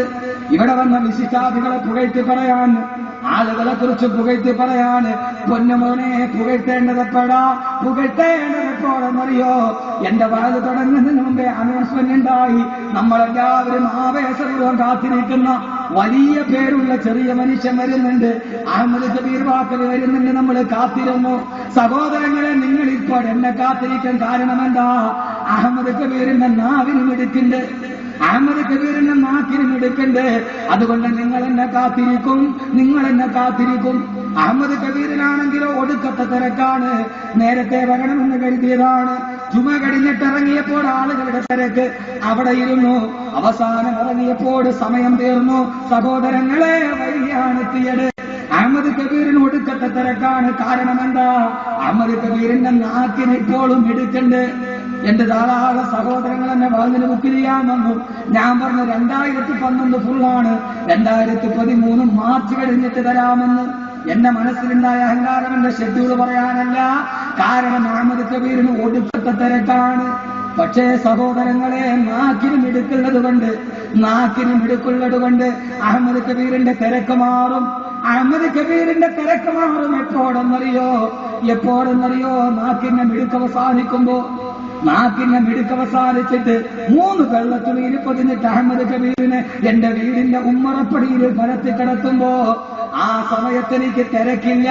പക്ഷേ കൂടെ അടുത്ത് നിൽക്കുന്നവർക്ക് വല്ലാത്ത തിരക്കാണ്. മയ്യ തടക്കാറായില്ലേ, എടുക്കാറായില്ലേ, അസറിന് മുമ്പേ എടുക്കണം, ബാങ്ക് വിളിക്കുന്നതിന് മുമ്പ് മണ്ണിട്ട് മൂടണം. അന്ന് എനിക്ക് തിരക്കില്ല. കാരണം എന്റെ നാക്കിന്റെ മിടുക്കങ്ങളില്ലാതായി. അന്ന് കൂടെ നിൽക്കുന്നവർക്കാണ് തിരക്ക്. അസറിന് മുമ്പെടുക്കണ്ടേ, അസറ് കഴിഞ്ഞിട്ടല്ല. അതുകൊണ്ട് സഹോദരങ്ങളെ, ഞാൻ പറയുന്നു, ആൺകുട്ടികൾക്കാണ് ചരിത്രം ബാക്കി നിൽക്കുക. ആൺകുട്ടികൾക്ക് വേണ്ടിയാണ് ചരിത്രം ബാക്കി നിൽക്കുക. യഥാർത്ഥത്തിൽ എന്റെ ഞാൻ നിങ്ങളുടെ മുമ്പിൽ ഒരു പച്ച മനുഷ്യരാവുകയാണ്. ഈ അഗതിയനായ യതീമീങ്ങളായ മക്കളുടെ മുമ്പിൽ എന്റെ പൊന്നുമക്കളെ, ഞാനൊരു പച്ച മനുഷ്യനാവുകയാണ്. ജീവിതത്തിൽ എന്റെ ഉപ്പയുടെ മുഖം ഞാൻ കണ്ടിട്ടില്ല. നിങ്ങളെക്കാൾ വലിയൊരു അഗതിയായി, അനാഥനായി, ജീവിതത്തിന്റെ കഷ്ടപ്പാടുകളുടെ തുരുത്തിലൂടെ കടന്നു നിന്നവൻ.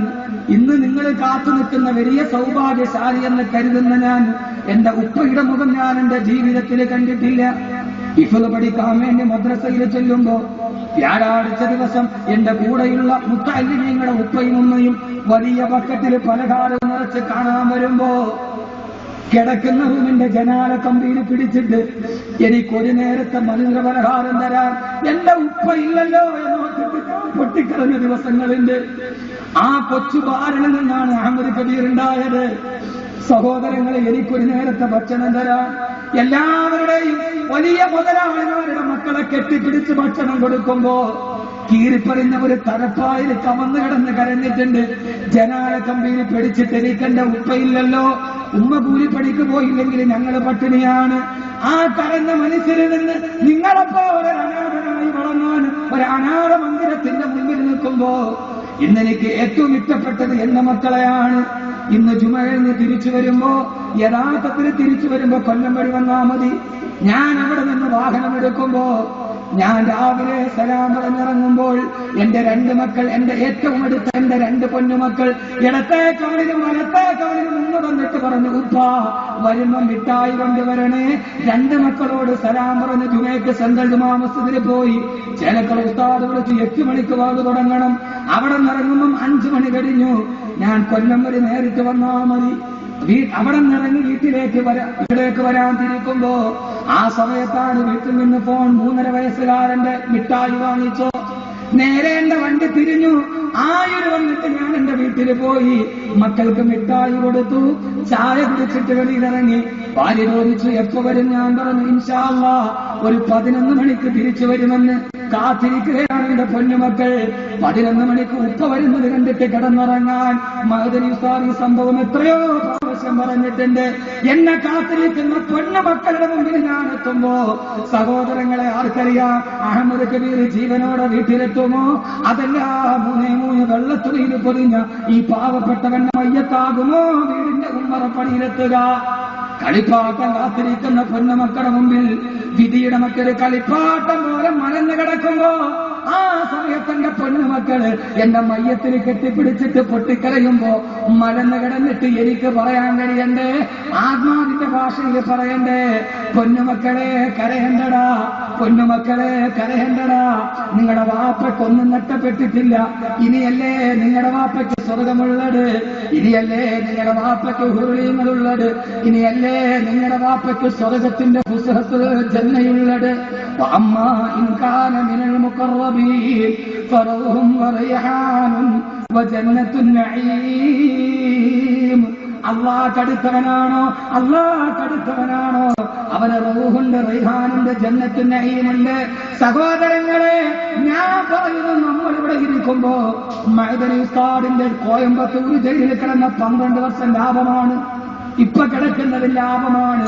കാരണം ഒരു തെറ്റിനെ കുറിച്ച് ചിന്തിക്കണ്ട, ഒരു തെറ്റിനെ കുറിച്ച് കണ്ണുകൊണ്ട് കാണണ്ട. തടവറക്കുള്ളിൽ ഖുർആൻ ഓതി ദിക്ർ ചൊല്ലി തഹജ്ജുദ് നിസ്കരിച്ചിട്ട് മഅദനി ഉസ്താദിന്റെ വർഷങ്ങൾ പോകുകയാണ്. ഒരു സുപ്രീം കോടതി നഷ്ടപരിഹാരം കൊടുക്കണ്ട. കാരണം പടച്ചറപ്പിന്റെ മുമ്പിൽ സ്വർഗത്തിന് വില പറയുന്ന 10 വർഷമാണിത്. ഓരോ ദിവസവും എത്ര ഭാഗ്യമാണ് മനുഷ്യന്. ഞാൻ പറയുന്നു, ദുനിയാവിൽ ചിലപ്പോൾ നമ്മുടെ ഭാഗ്യത്തിലല്ല, പരലോകത്ത് മനുഷ്യൻ ഭാഗ്യവാനാണ്, ആ മനുഷ്യൻ ഭാഗ്യവാനാണ്. അതുകൊണ്ട് സഹോദരങ്ങളെ, നാവിന് മിടുക്ക് നഷ്ടപ്പെടുമ്പോ ആ സമയത്ത് നിരയണം, അള്ളാന്റെ ഖുർആൻ സ്വാഗതം പറയണം. ഖുബൈബ് റളിയല്ലാഹു അൻഹു കിടന്ന് പെടയുകയാണ്, അള്ളാഹുവിന്റെ ഖുർആൻ സ്വാഗതം പറഞ്ഞില്ലേ, യാ